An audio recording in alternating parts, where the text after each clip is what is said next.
You can measure the size of an elephant. You can clock the speed of a cheetah, but you can't quantify the heart of a kings, queens, and in-betweens. Welcome to Dr. Boxing Talk. Stream starts now.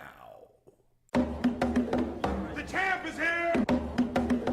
The champ is here! The champ is here! The champ is here! The champ is here!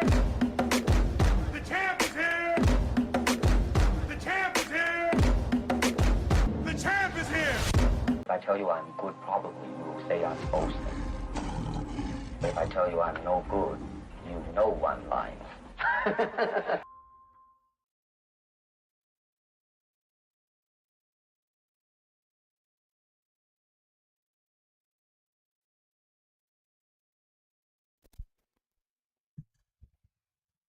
Yo, yo, yo, yo, yo.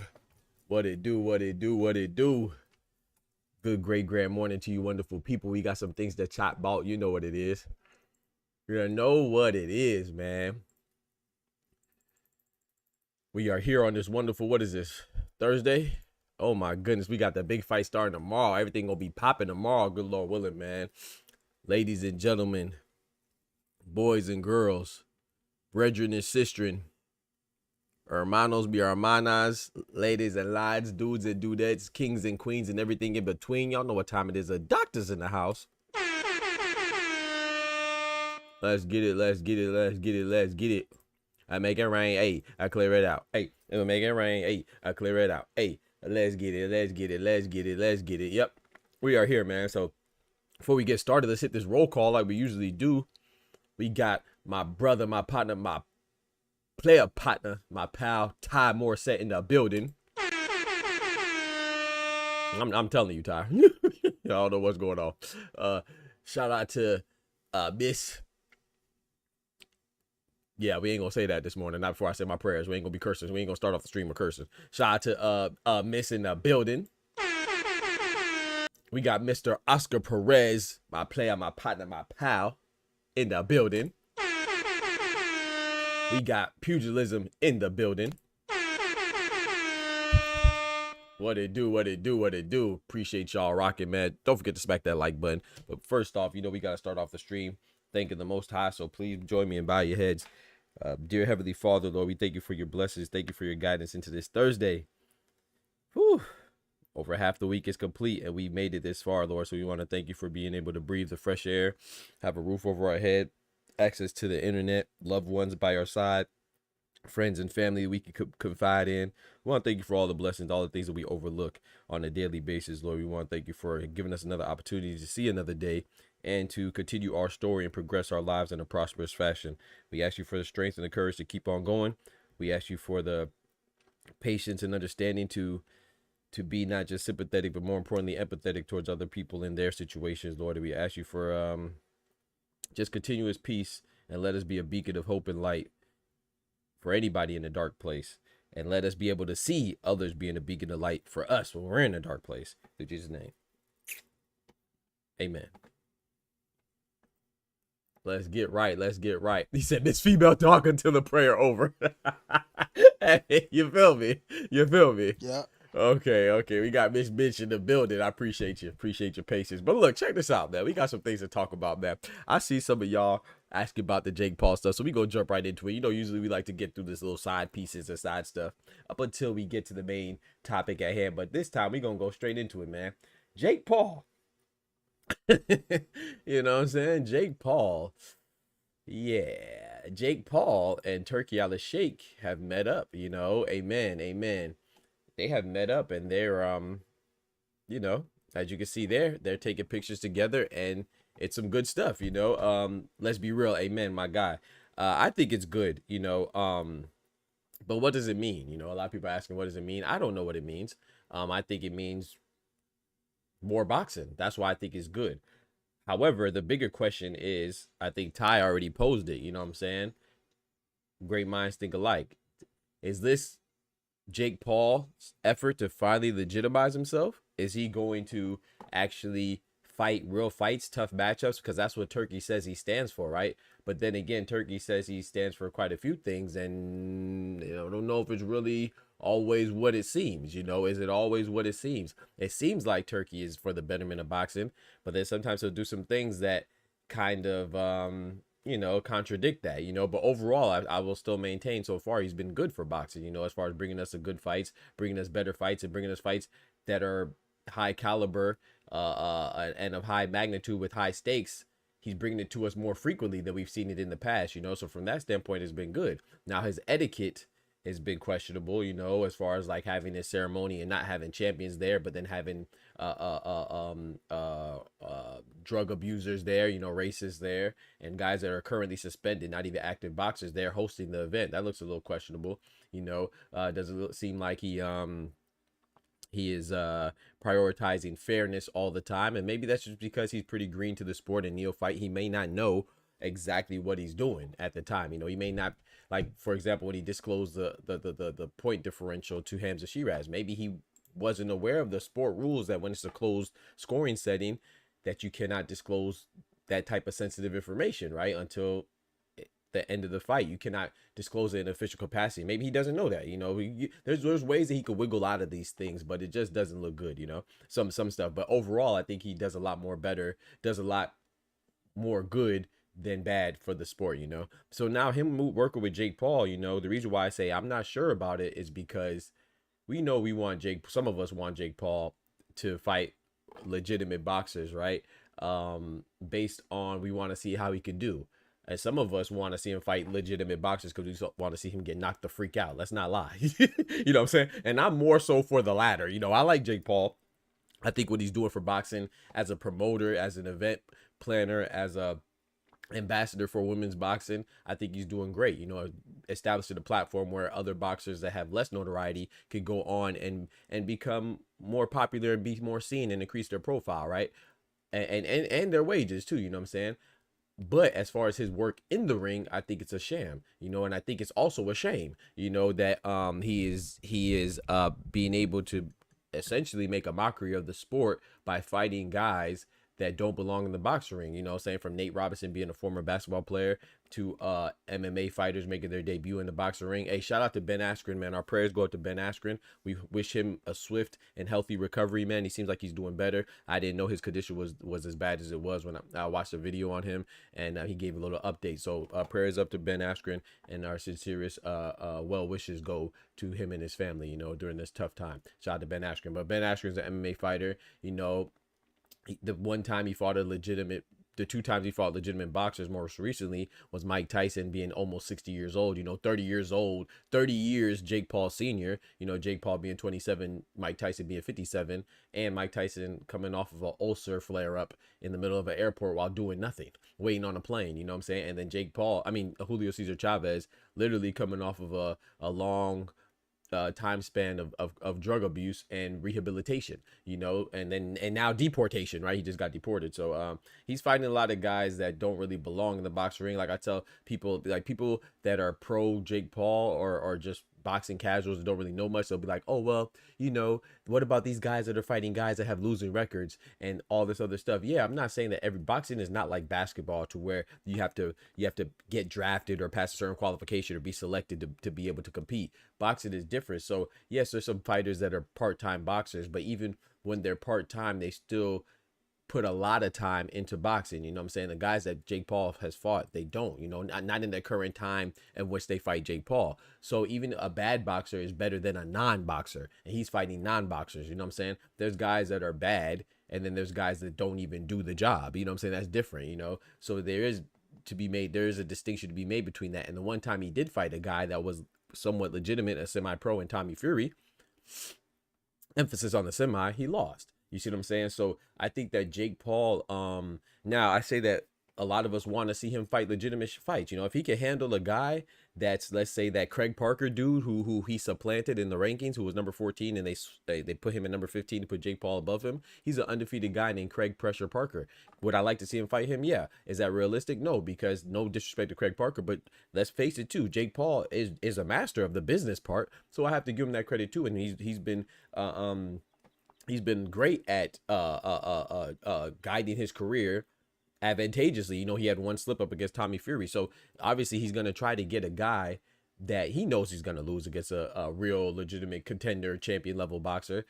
So he's trying to make sure that he maximizes his dollar, and that revenue generation comes with a big name like Anthony Joshua, Canelo, Gervonta, you know what I'm saying? Guys like that. So I don't think he minds taking the risk. Shout out to Jake Paul. But I think that he wants to make sure that he gets compensated for it. And he won't get that from fighting a guy that's ranked 15 or 10 in the cruiserweight rankings. He won't even get that from maybe Zerto, who's a champion. I don't think he'll get it from Ja Pataya, not to the extent like, some of us will watch, but the world's not going to watch because they don't really know anybody in the cruiserweight, but they, cruiserweight division is not really a glamorous division like that, but so the guys that he wants to fight are popular guys, and I don't blame him. I will say for the business part, I don't blame him, but I do blame him as a boxing fan. Like, I'm not trying to see him fight anybody. I'm a boxing fan, I'm a pugilist enthusiast, so I'm gonna watch it. But I think we assume that with Turki Alalshikh kind of denouncing Jake Paul, calling it fake boxing, that he's gonna get with Jake Paul and put him in there with a real fighter. I'm not so sure about that, because that's what we thought when Terrence Crawford got with Turk. We talk about that. We're like, oh, maybe we could get the Boots fight. And then Virgil Ortiz and Oscar De La Hoya, Oscar De La Hoya said he was going to work with Turk. Now he's working with Turk. We're like, okay, bet. Maybe we get the Virgil Ortiz and the Crawford fight, or the Virgil Ortiz and the Boots fight. Has any of those fights happened? I think the answer is emphatic, fat ass no. You right? Then when Canelo signed with Turkey, we thought, okay, bet we might get the Benavidez fight. Is that fight even close to happening? And in fact, it seems like it's further away, right? Because now, since then, what has transpired is that Benavidez is now a light heavyweight champion. And Canelo, apparently, according to reports, decided a 3-fight deal that one includes Terrence Bud Crawford. The other one includes either Hamza Shiraz or Chris Eubank Jr. And then I can't remember who they said the other one could or should or might be. You see what I'm saying? But it's not David Benavidez. You feel me? So because he wants to go to London, so that's where Shiraz or Chris Eubank Jr. comes in. He's gonna fight Terrence Crawford, and then I can't remember the other one that was rumored, right? So, and I don't have a problem with it, but I'm just saying, like, we think that, oh, okay, this person goes with Turk. That means that they're gonna give us the best fight for that person that could be possibly made. And I'm just saying that's not necessarily the case. So don't get your hopes up that Jake Paul working with Turk is necessarily going to be that he's going to fight a legitimate boxer. It could just be that they're going to both do business. Because I will say this, there's a lot of criticism for Turk, some of it unfair, some of it fair. But I will say that I would agree. I would disagree that Turk is bad for the sport, like his detractors say. But I would agree that all of his actions aren't necessarily for the betterment of the sport. You know what I'm saying? It is a business, and I don't know how long he'll be around, but I'm gonna enjoy the ride while it's going zone. You feel me? So that's how I feel about it, man. So Jake Paul and Turki Alalshikh meeting up. I think the boxing world's gonna be on fire. Everybody's gonna have their opinion. I think the boxing world and the tabloids gonna go crazy right now. But I'm not sure that it means anything legitimate in regards to Jake Paul's career. But it could, though. It could, too. Maybe he'll give him a huge bag to fight a Craig Parker. Maybe this is good news. Maybe he's going to give him a lot of money. Like people have been saying, he's been overpaying folks. So maybe he's going to overpay Jake Paul. And then he won't need Canelo or AJ or Gervonta anymore. Maybe he'll go for fights like a Craig Parker or like somebody else in the cruiserweight rankings. Like, I don't know, Mike Perez or something like that. And then he'll just pay him a lot of money as if he was fighting like an AJ. He'll get compensated like that. So we'll see. You know, it could mean that. There's a lot of possibilities, but I don't think anything's definitive.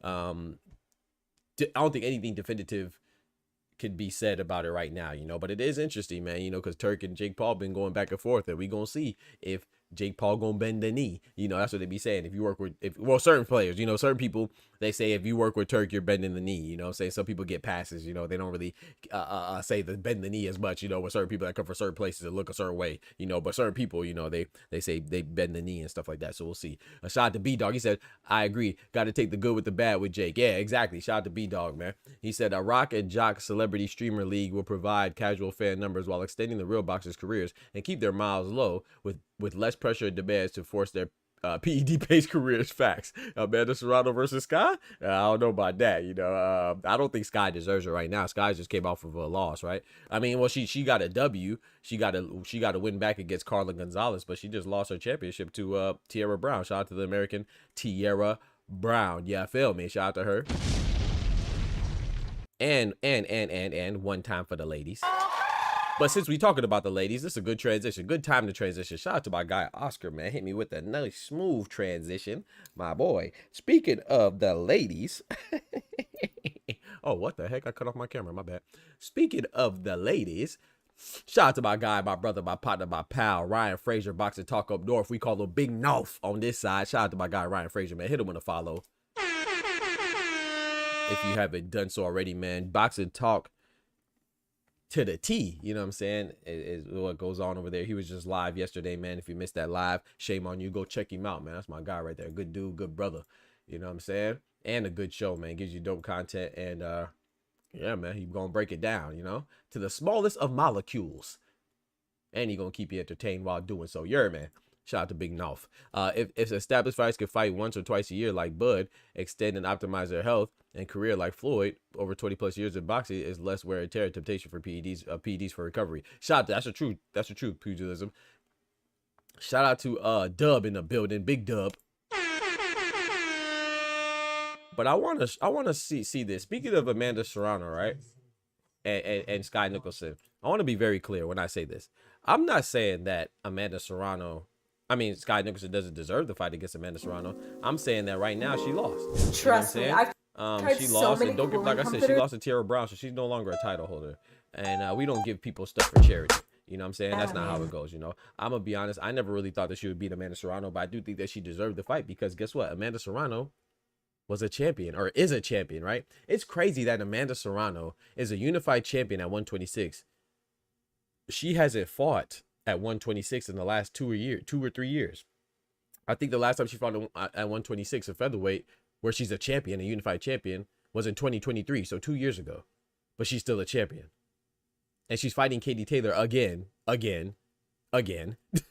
at 140, where Katie Taylor's undisputed. But keep that in mind, what I just said. Amanda Serrano is a unified champion, but she's unified at 126. She didn't fight Sky Nicholson, who was another champion, calling her out. So she's probably not going to fight Tierra Brown. She's not going to fight any of the other young ladies that are calling her out and probably deserve the opportunity off merit. You know what I'm saying? Because she's basically bottleneck of the division, at least how it accounts for 2 belts, right? So keep that in mind. And then let's watch this video about Katie Taylor. You know, let's see if things are all what it seems. There was a bit of a dispute about the rounds being 12-3s or 10-2s. Can you just talk about that, please?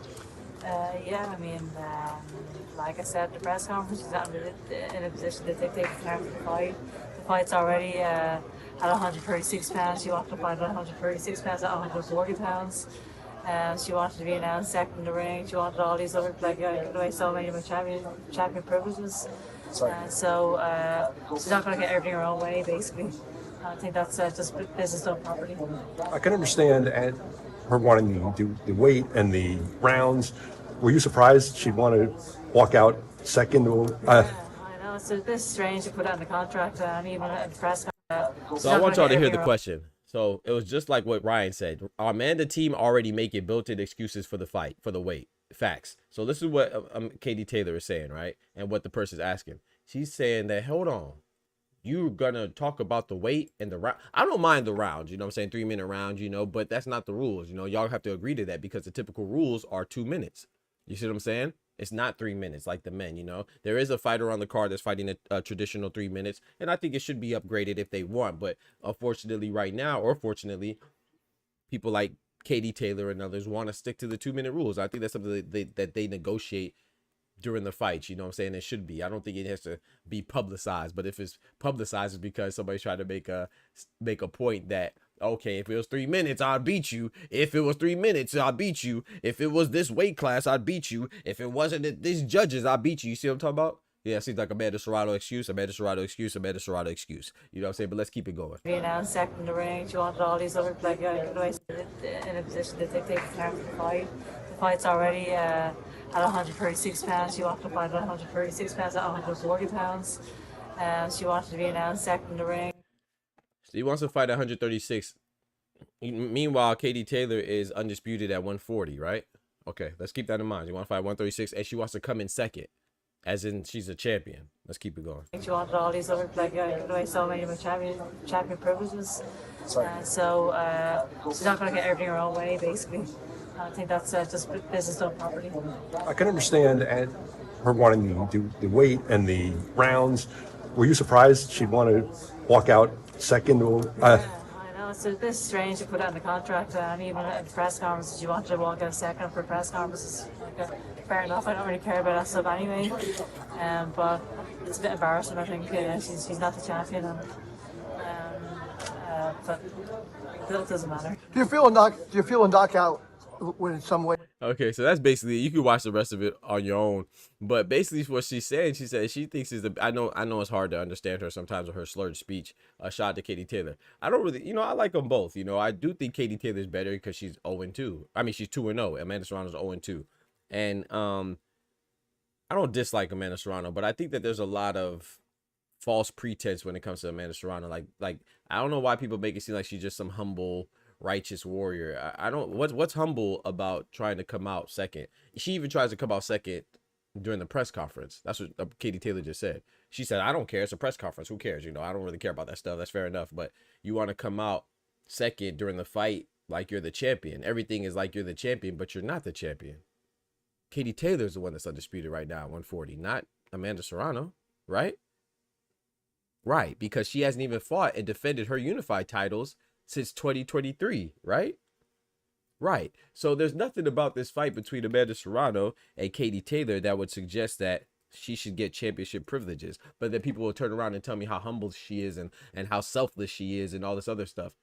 Not really. I don't see it. But maybe, you know what I'm saying? I mean, to each his own, So there's a lot of things that are, a lot of concessions that are made in her favor, and I know, like I said, I'm with Amanda Serrano on the 3 minutes. I like the 3 minutes, and I do think that with Amanda Serrano's style and how the fights have went, I think that Amanda Serrano would do better with 3 minutes, and I think Katie Taylor might be in trouble with 3 minutes, but at the same time, you never know. It's not anything that's guaranteed. So we'll see, man. I do think the first 2 fights were close, but I also think that this third fight is unnecessary, and I'm not really looking forward to it, to be honest, man. Like, I'm gonna watch it because I'm a boxing head, so I'm always gonna watch it. But the fight that I'm most excited for is a super middleweight fight between Savannah Marshall and Sajasia Green. I think that fight, and it's also gonna be for the Ring Magazine champion, which is kind of crazy. I mean, it's not crazy because you talk about the lineal stuff, so it's not crazy. But Francois Dezern Cruz has 2 belts in the super middleweight division, but the 2 people that have 1 belt are fighting for the Ring Magazine belt, which I don't mind. Ring Magazine has their own rankings and stuff like that, and based off and predicated off of the lineal championship and stuff. It makes sense, but it just looks a little odd. But I'm looking forward to that fight. I think that's going to still fight of the night. I'm actually looking forward to Alicia Bumgarner You know, she had a disappointment in her last fight, you know, it was cut short. She's gonna be fighting the undefeated is it Jessica Miranda? I always forget her first name. It's with a J though. I think it's Jessica Miranda. I mean, I think it's Jennifer Miranda. And you know, from Spain. She hasn't fought out of Spain, but she is undefeated. So we're gonna see how that goes. I'm also looking forward to Savannah Marshall Green, Amanda Serrano, Alicia Bumgarner, and Miranda. And there's one more I was looking forward to. I want to see Sharetta Metcalf and Shreneka Johnson as well. I would prefer to have seen Dina Thorson, but Dina Thorson, you know, she ended up pregnant and stuff, so she pulled out, rightfully so. But I think the women's card on Friday is going to be great. You know what I'm saying? I'm looking forward to it. The main event is always going to be great. I think if Amanda Serrano and Katie Taylor fight 10 times out of 10 is going to be a good fight. But I'm not looking forward to it. I think that they need to move on. You know what I'm saying? But like I said, they're holding up the division. Amanda Serrano hasn't fought at 126, a place where she holds 2 belts at in 2 years. You see what I'm saying? That's ridiculous. You know what I'm saying? Sky Nicholson, unfortunately, she lost, but she did have a good claim to fight Amanda Serrano. Amanda Serrano didn't want to fight her. I think Amanda Serrano beat Sky Nicholson. Don't get it twisted. But at the same time, somebody's calling you out, and you're not allowing these titles to even be fought for because you're holding on to it while not defending it and not even fighting in that division. So, you know, while you're trying to act like you're the champion in a fight where you're 0-2, you lost both the fights that y'all fought before. You're not the champion in the division that you're about to compete at, and you're going against an undisputed champion in Katie Taylor. But yet you want championship concessions and privileges. Come on, dog. That screams humility. What are we talking about, man? Yo, hey, I ain't gonna lie, bro. This man, we about to time out B-Dog, man. He said Sugar Neeks. What do you mean by that? Hey, yo. Hey, this man, Sugar Neeks or Sugar Cheeks. That boy B-Dog, little freaky ass shit. Freaky ass. You a 69 boss. Kendrick, bro. Oh, man. Shout out to my guy Ty. Said she tried to pull an Oscar De La Hoya, flex her promoter boxer status to make sure things are in her favor again. Right. And that's the thing, though, right? So I was watching the press conference, and they asked Amanda Serrano, like, if you win, do you want a 4th fight? And Amanda Serrano, first, she said, no, you know, it'll be cool. You know, if I win, when I win, it'll be 1 and 2, and we could just live with that. And then they asked Katie Taylor the same question. And Katie Taylor said, yeah, well, you know, we could potentially have a 4th fight, you know, if the money's right. And then Amanda Serrano was like, yeah, well, if the money's right, we could do it. You know, we're making good money. And they started laughing. But it's like, I don't want to see a 4th fight, man. I hope Katie Taylor knocks her out, bro. And that's not, like I said, not no big knock on Amanda Serrano, but I want Katie Taylor to knock her out so we can stop watching this nonsense, man. I don't want to see a 4th fight. We got Al Booger in the building, big member in the building. Salutations, my brethren. Shout out to Al Booger. Miss Bitch says that bitch lying. I gotta really focus my hearing to understand what she's saying. Yeah, it's hard, with her slurred speech. But she basically was just saying that Amanda Serrano wants all these championship privileges and she's not the champion. And she wants to change the weight. She wants to change the round time. She wants to come out second, sorry. And I just think it's ridiculous, man. So yeah, I think it's. I told you all, Jake is on this path to ghost status. This is all part of the flesh. Chill out, Praddock. Chill out. Chill out. But yeah, man. So like I said, I don't have a problem with the card. I think the card is fantastic. You know what I'm saying? You got Chantel Cameron. Chantel Cameron is who she fighting? Jessica Camara. So that's going to be a good fight. You know, I got Chantel Cameron winning. But that is a trilogy that we need, or if we need any trilogy in the women's division, it would be that one, right? Because there are 1-1. Amanda Serrano has never beat Katie Taylor. She lost twice, no matter how close you say it is. Chantel Cameron beat Katie Taylor the first time, and Katie Taylor avenged her only loss to Chantel Cameron. That's the fight that needs a trilogy, you know. So it'll be sad if Katie Taylor, who is, you know, Katie Taylor's no spring chicken, right? Katie Taylor is what? She's 39 years old. Damn. So I'm sorry. Katie Taylor's 39 years old, and it'll be a shame if she retires because she's fighting Amanda Serrano 11 times, and we never get to see the real trilogy that we should watch, and Katie Taylor and Chantel Cameron. Because we watch Katie Taylor and Amanda Serrano fight until Amanda Serrano finally wins. So I hope Katie Taylor knocks her schmoove out, in my personal opinion. That's what I'm hoping for. But we'll see if that happens. And speaking of knocking somebody schmoove out, I hope Bam Rodriguez gets knocked the freak out. And I'm going to tell you why. So Bam Rodriguez, right? And it's not Bam Rodriguez's fault. I like Jesse Bam Rodriguez.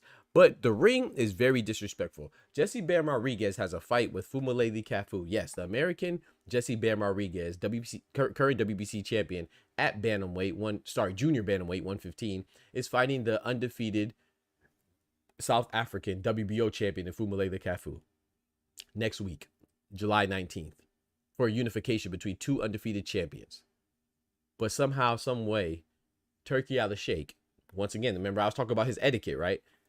He has scheduled and announced, not just scheduled, he's announced and made fight posters and everything for November with Bam Rodriguez versus the Argentinian WBA champion, Puma Martinez. I had to think about his name, my bad. Puma Martinez. That's so disrespectful, bro. So we basically saying that Fumulele Cafu ain't got no chance. Not a chance in hell, like Vince McMahon used to say, right? With his punk ass. But yeah, check this out, though, man. I want y'all to watch Fucking this. coming for your head, bro. Saw It all ends on the 19th. And this is what he said about it. Y'all check it out. This is Fumulele Cafu, the South African WBO champion. Fucking coming for your head, bro. It all ends on the 19th. And the new unified super flyweight champion of the world. I'm the truth, baby, and I'm gonna prove it to you all. Fucking coming for your head, bro. It all ends on the 19th. And the new unified super flyweight champion of the world. I'm the truth, baby, and I'm gonna prove it to you all. Now, I'm not gonna lie. Man. So Fumulele Cafu's no slouch, right? He beat Kosei Tanaka, right? KO Tanaka, who's a Hall of Famer. He definitely has Hall of Fame resume, right? Multi-division champion, right? Former unified champion Kosei Tanaka. So he didn't just get lucky and win the title, right? He didn't get it from beating anybody. He beat a guy that's a pretty known guy, and he just recently retired when Lomachenko retired too, due to an eye injury, reoccurring eye injury, right? So this guy definitely earned his position. And the way he's being overlooked is ridiculous, you know what I'm saying? And he's saying he wants to knock out Bam Rodriguez. Now, I'm going to sound like I'm going to sound a little schizophrenic right now, so I'm just warning you. But this is how I feel. I want Fumulele Cafu to knock Bam Rodriguez the freak out. And I want him to stand over him like this. I want him to stand over Bam Rodriguez just like, where's it at? This. You got knocked the fuck out, man. Give me my goddamn money. But I'm going to be honest, though. I'm going to be honest about Fumulele Cafu. I don't think he could do it. I think Bam Rodriguez is going to win. Before the whole announcement in November, I was going for Bam Rodriguez, you know what I'm saying, the American champion. However, I just feel like it's so disrespectful to just overlook and count somebody out so blatantly and disrespectfully right in their face, man. So I'm going for Fumulele Cafu to knock out Bam Rodriguez. Now, this is where I'm going to sound schizophrenic. Because I think Bam Rodriguez versus Puma Martinez is the best fight in this. I honestly feel like Bam Rodriguez and Puma Martinez is the best fight, the American versus Argentinian champion, the American champion versus Argentinian champion. I think that's the best fight at 115, you know what I'm saying? Super flyweight or junior bantamweight, whatever you want to call it, right? I think that's one of the best fights in boxing. I'm excited for that fight. So part of me wants Fumulele Cafu to win because of disrespect, but the other part of me, I don't mind Fumulele Cafu being sacrificed as tribute like it's the Hunger Games, you know, because because disrespect or not, Bam Rodriguez versus Puma Martinez, that fight, it would be fire. I ain't gonna lie to you. But at the same time, off principle, off the principalities, you do not overlook a fighter. You don't overlook a fighter that's a champion, and you don't overlook a fighter that's a champion and undefeated simultaneously.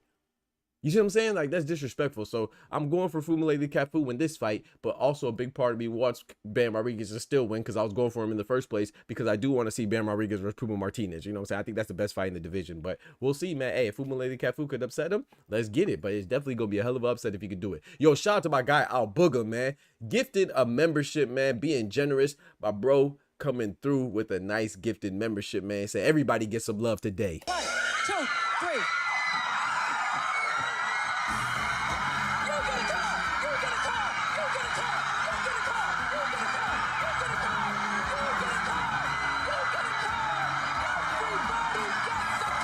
Shout out to my guy, Al Booger, man. Yes, sir. I appreciate it, man. And who received the gifted membership? Shout out to Clarence. Clarence received that gifted membership from my brother, the generous Al Booger. You know what I'm saying? Compliments to Al Booger. Please, if you received a gifted membership, if someone's so kind to grant you a gifted membership, you know what I'm saying? Please consider renewing that membership upon expiration. It really helps us keep going and growing. And, you know, what is it, $3 a month, man? You a baller. Shout out to my guy, Al Booger, man. Thank you so much for the love, man. I appreciate that, man. Shout out to my guy, Thomas Hill, in the building, man. What's good, Thomas? Mr. Thomas Hill. So yeah, man. So Tay said 100. Yeah, hey, Al Booker coming through like Oprah with the biscuits in the hood. You get a car. You get a car. Shout out to my guy Al Booker, man. But yeah, I just think that how could I say this, man? Yeah, I just think it's disrespectful, man. Turki Alalshikh did the same thing when William Skull was fighting Canelo, basically telling him like he knew he was gonna get through William Skull, and I thought it was disrespectful. Now of course I thought Cinnamon would beat William Skull. I'm not saying that. Anybody in the right mind knew Canelo would win, but still, it's just disrespectful, man. William Skull was an undefeated IBF champion, and that fight was to determine the undisputed champion at 168. You know what I'm saying? For Canelo to reclaim undisputed at 168. And I just think it's disrespectful, man. So yeah, so I'm going with what's his name? Fumile Cafu. However, I am going for Bam Rodriguez too. Trevin Giles says, hot take. Is it just me or is it a little uncomfortable watching women fight? I feel like they should not be in this sport. They're great athletes. They're just something about it.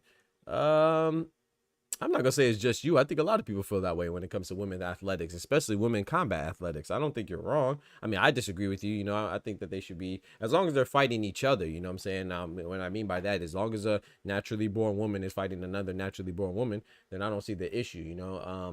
Yeah. I mean, but if you feel uncomfortable with it, I don't see the issue with it either. But we do have to understand that your discomfort may come from something else, but that doesn't mean that it's wrong. So if someone is saying that they don't like something, there's nothing wrong with having preferences. But when people think that something shouldn't exist because they don't like it, that's the problem. Now if it's something that's bad and they don't like, then of course we maybe need to get rid of it. But if it's something that you just don't like based on your preferences, there's nothing wrong with that. I mean, hey, we all, some things you like, some things you won't like. You know what I'm saying? I watch the WNBA because I like basketball. I like basketball, so I watch NBA, I watch WNBA. I don't think anything's wrong with people who don't like the WNBA. That's just your preference. But when people say that, oh, something shouldn't exist because they don't like it, that's where the problem is. I think that yeah, I don't think there's anything wrong with that. If it makes you uncomfortable, yeah. I mean, sometimes I'm not gonna lie, when it feels a little different watching. Like for example, with Amanda Serrano, when she has a big old gash on her eye. But when I see somebody, male or free, like Jack Catterall, he had a big gash. It makes me like, ugh. It's like, ugh. It makes me a little queasy. But it makes me feel even more queasier when I see a woman like a woman like that. You know what I'm saying? So I dig that. You know what I'm saying? I'm definitely I don't like seeing them battered and bruised. That's just a man in me. But at the same time, it is boxing, so I don't really. It's not like something that bothers me to the point I won't watch it. Yeah, as long as they're fighting each other, men fight the men and the women fight the women. I'm cool with it. But yeah, man. So but yeah, I don't think there's anything wrong with you feeling that way. Nah. I'll booger the Oprah of these streets. We got Big Dog Willie dropping some love in the super chat with the graffiti on the chat walls. Appreciate it, brother. Dropping that bread, that cheese, that butter. These biscuits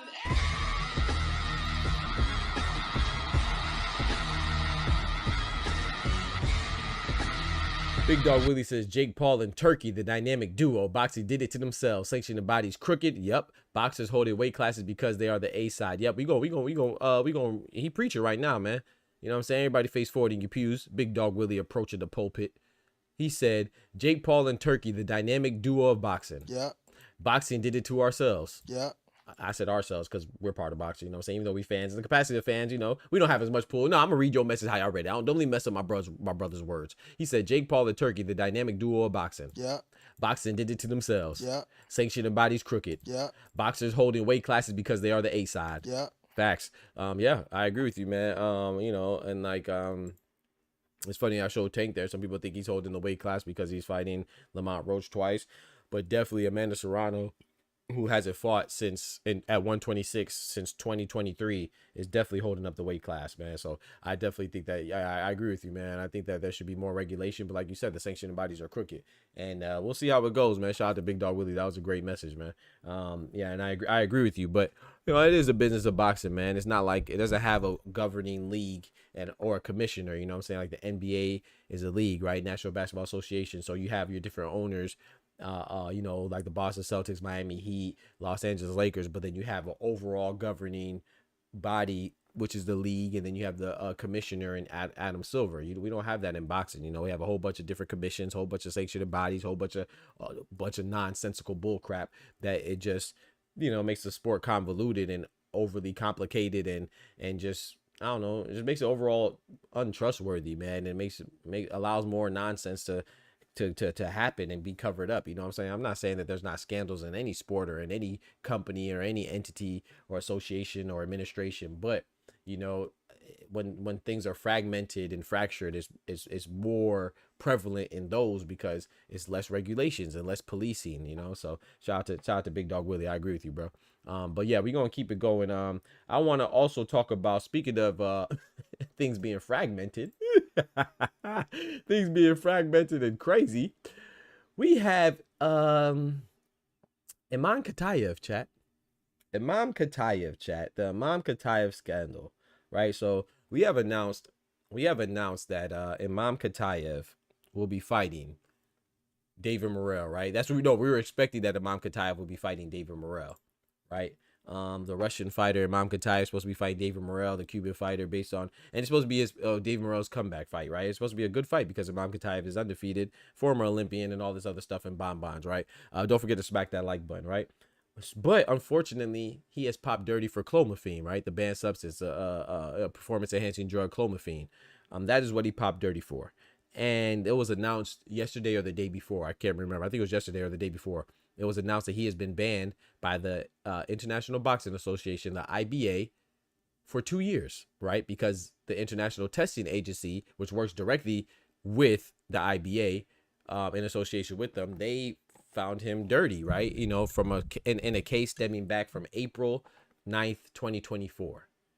So a sample collected from a year ago has just been brought out today that it was dirty, right?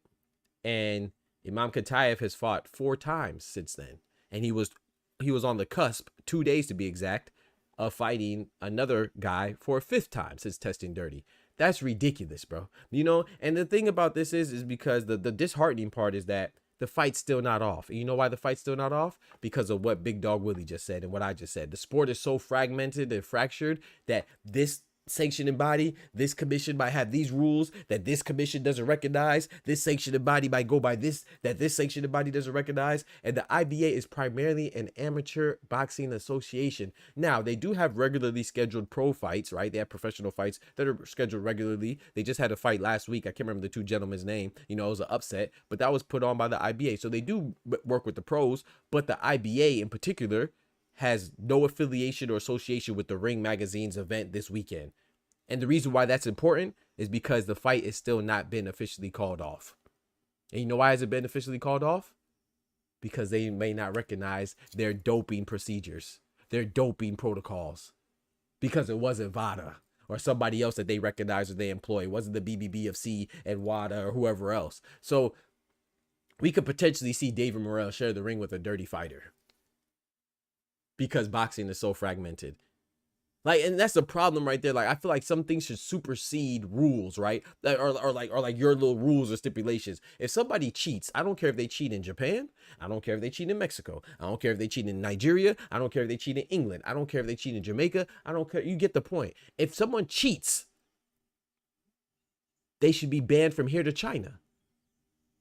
I don't care if they're fighting in the IBA or they're fighting in the JBC or the New York State Athletic Commission. I don't care where they're fighting, how they're fighting, what country, what nation, what ethnicity, what demographic or religion. They should not be able to participate in any boxing related activities, especially in the confines, in the capacity of a professional. It's just wrong, you know what I'm saying? And the fact that this could even be negotiated or even thought about, that's wrong, man. Like, why would you even subjectify David Morrell to that? And David Morrell, goofy behind, you know, it makes him look a little suspicious too, because he had some PED allegations from some former fighters too. You know what I'm saying? There's been a couple guys I've seen interviewed saying that they're a little suspicious about David Morrell, especially when he fights in Minnesota, in the Armory in particular, the exact location. Yeah, I know the details because I've been watching the interviews. And but I will say this at the same time, if you know that your opponent's not being tested, you have to take accountability as well. It shouldn't be based on the individual. It shouldn't be negotiated, but because boxing is fragmented like that, a lot of these things and tests are individually negotiated. So you have to worry about these things. And if you know your opponent's not being tested, don't complain after the fight that he wasn't tested. So now with David Morrell saying that he's okay with the fight, it's like, okay, bet we see, oh, he's a warrior, man. He just wants to fight. No, I kind of see it as like, hold on now. You may be on something too. You know what I'm doing?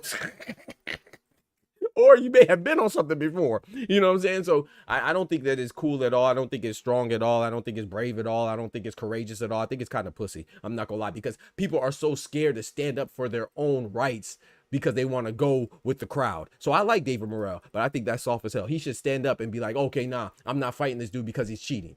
And nobody in the sport should fight anybody that's cheating.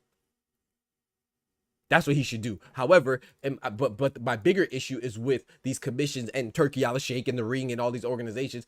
They should take it out the fighter's hands. Even if David Morrell comes out and says, hey, I'll fight him butt naked. Well, I don't know why he would fight him butt naked. Pause. We're going to pause that. I don't know why he would fight him butt naked. I don't know why I said that. But yeah, we going to pause that. No, did he? But what I'm saying is that under any circumstances, extreme or otherwise, if he said that he would fight David Morrell, it doesn't matter. It should just be wolf tickets, right? Because they should not allow him. You think that if LeBron, and this is what we're talking about with the league, you think if LeBron or Steph Curry finds out that, I don't know, Luka Doncic was dirty and he was cheating, and they said, oh, we'll still play against him, you think that would matter?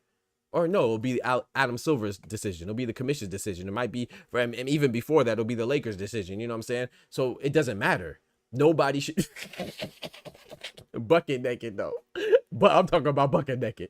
Dr. P, here's another yup moments for that ass. July 12th, this Mickey Freaky weekend is the biggest fight in the lightweight division going down at Louis Armstrong Stadium. Shakur versus Peter 2. Come on now. Talk to him, Thomas. Talk to him. That's a fact. But yeah, I just think that it's like, this should be removed out of the fighter's hands. It doesn't matter if Devin Haney wants to fight Ryan Garcia and he comes in overweight 3 pounds. It should be automatically off. It doesn't matter if Keyshawn Davis is willing to fight Gustavo Lemos, who came in overweight by 6 pounds. It should be automatically off. We should prioritize the welfare of these fighters. It doesn't matter if De Los Santos wanted to or didn't want to with Samson Lukowicz fight Keyshawn Davis when he came in 4 pounds overweight. It should be automatically off.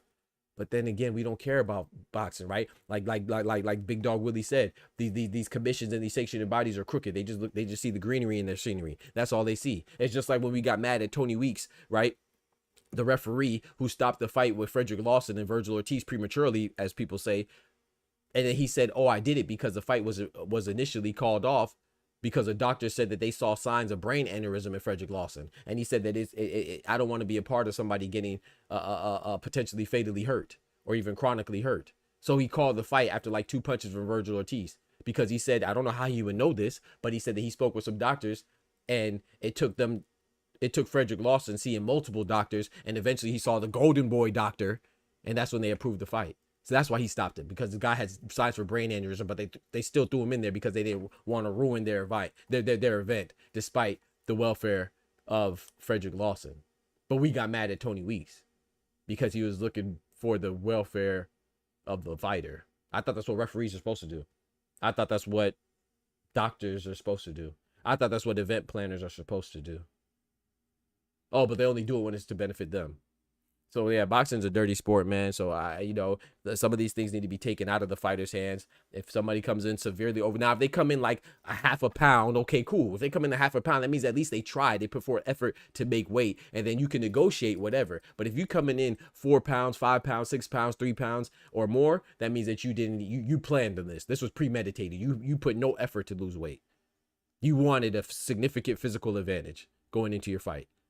And I think that if you want a significant advantage over your opponent and you don't trust in your own skills, then this is what I think about you. You know what I'm saying? Whether you're Keyshawn Davis or Ryan Garcia or Gustavo Lemos or otherwise, this is what I think about you. Nigga, you's a bitch. Facts. Don't take advantage of people like that. You know what I'm saying? So yeah, I had to give Tony a pass for that one. yeah, bro. Yeah, facts. I gave Tony a pass for that too. He said, hey, they can fight butt naked tomorrow on this card. Hey, Alfonso said, he said they can fight butt naked. Hey, yo, we gonna pause that. I don't know what you mean. You wanted to fight butt naked? What? Hey, yo, yeah, we gonna pause that, bro. You wildin'. I don't know what you mean by that. What do you mean by that? You talking about meat swinging, huh? He said they're gonna be free balling out there. That's the type of stuff that got the Olympic Boxing Committee in hot water. Come on now, Ty. Talk to him. And I was just about to go there. Shout out to my guy Ty. Geechee 2-1, you feel me? Shout out to my guy Ty. He knows exactly where I'm going. That's the problem when what he's referencing is the Imane Khalif stuff. And those of you that have been living under a rock, or maybe you don't watch Olympic boxing, that's cool. Some people don't care about the Olympics and amateur boxing. I can't knock her for that. But Imane Khalif and the other girl from Thailand, right, whose genders are pretty much unknown right now.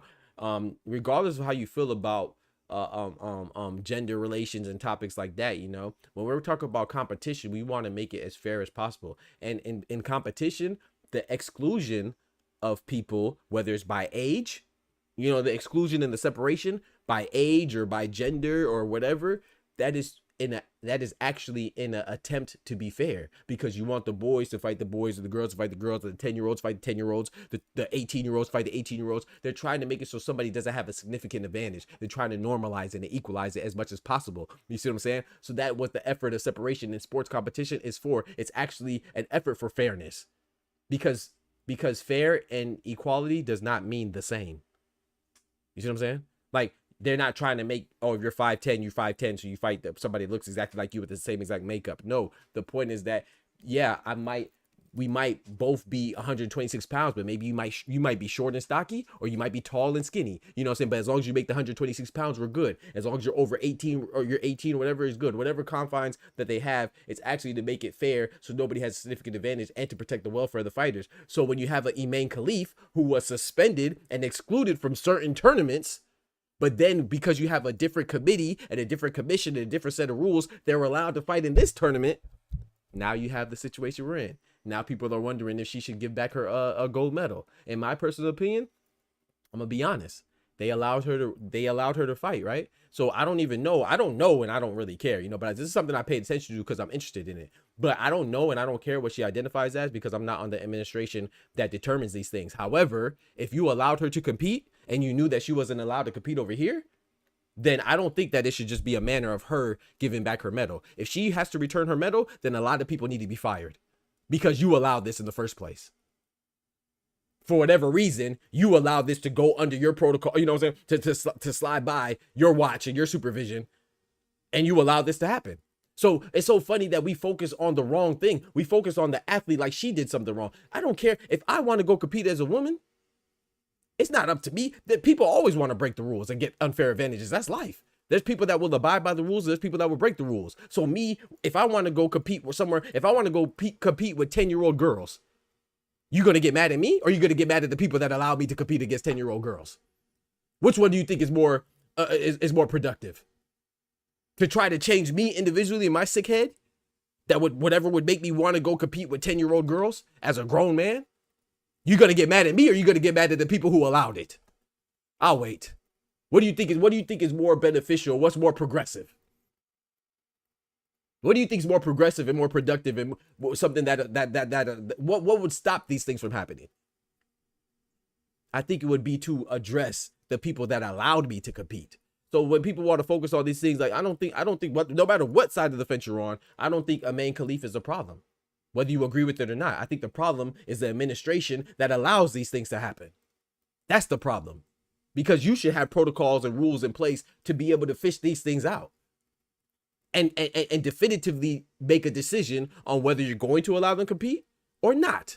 It should not be any type of gray area. That's the problem. There's too many gray areas in boxing. So yeah, so it is what it is. You know what I'm saying? I don't care how many people want to break the rules.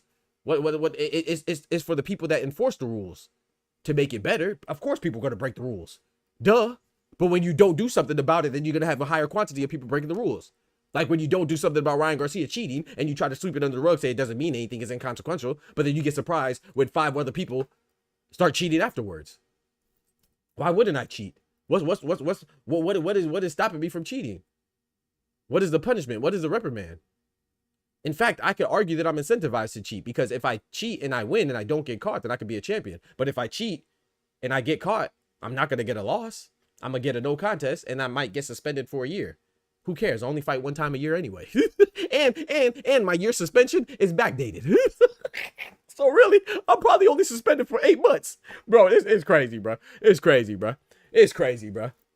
It's crazy, bro. The most sane take I've heard on this. Thank you, Albuga. I appreciate it, my brother. It's just common sense, bro. It's just common sense, bro. It's just common sense, man. It's just common sense, bro. It's just common sense, bro.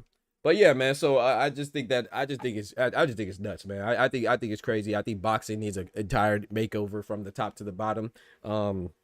from the WBC to the IBF to the WBO to the WBA to the IBO to the IBA to everything to the VADA to the BBFC. Everything just needs a complete makeover, man. And I was hoping that Turkey was gonna be able to do it, but it doesn't seem like he's interested in that point, and that's okay. You know, that's his money and his stuff to do. You know, that's his prerogative. But you know, it seems like he's more interested in be an ambassador for his country, and that's what he represents. And he's a high authoritative figure in his country's government, and so I don't think there's anything wrong with that.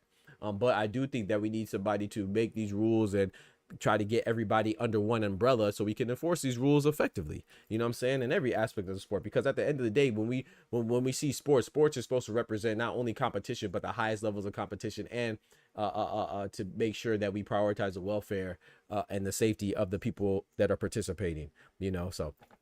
And especially if you wouldn't bust a grape in a food fight, then I think that it's messed up that you are disregarding others' welfare in a competition, in my personal opinion. That's just me, though. Shout out to my guy Kendrick in the building.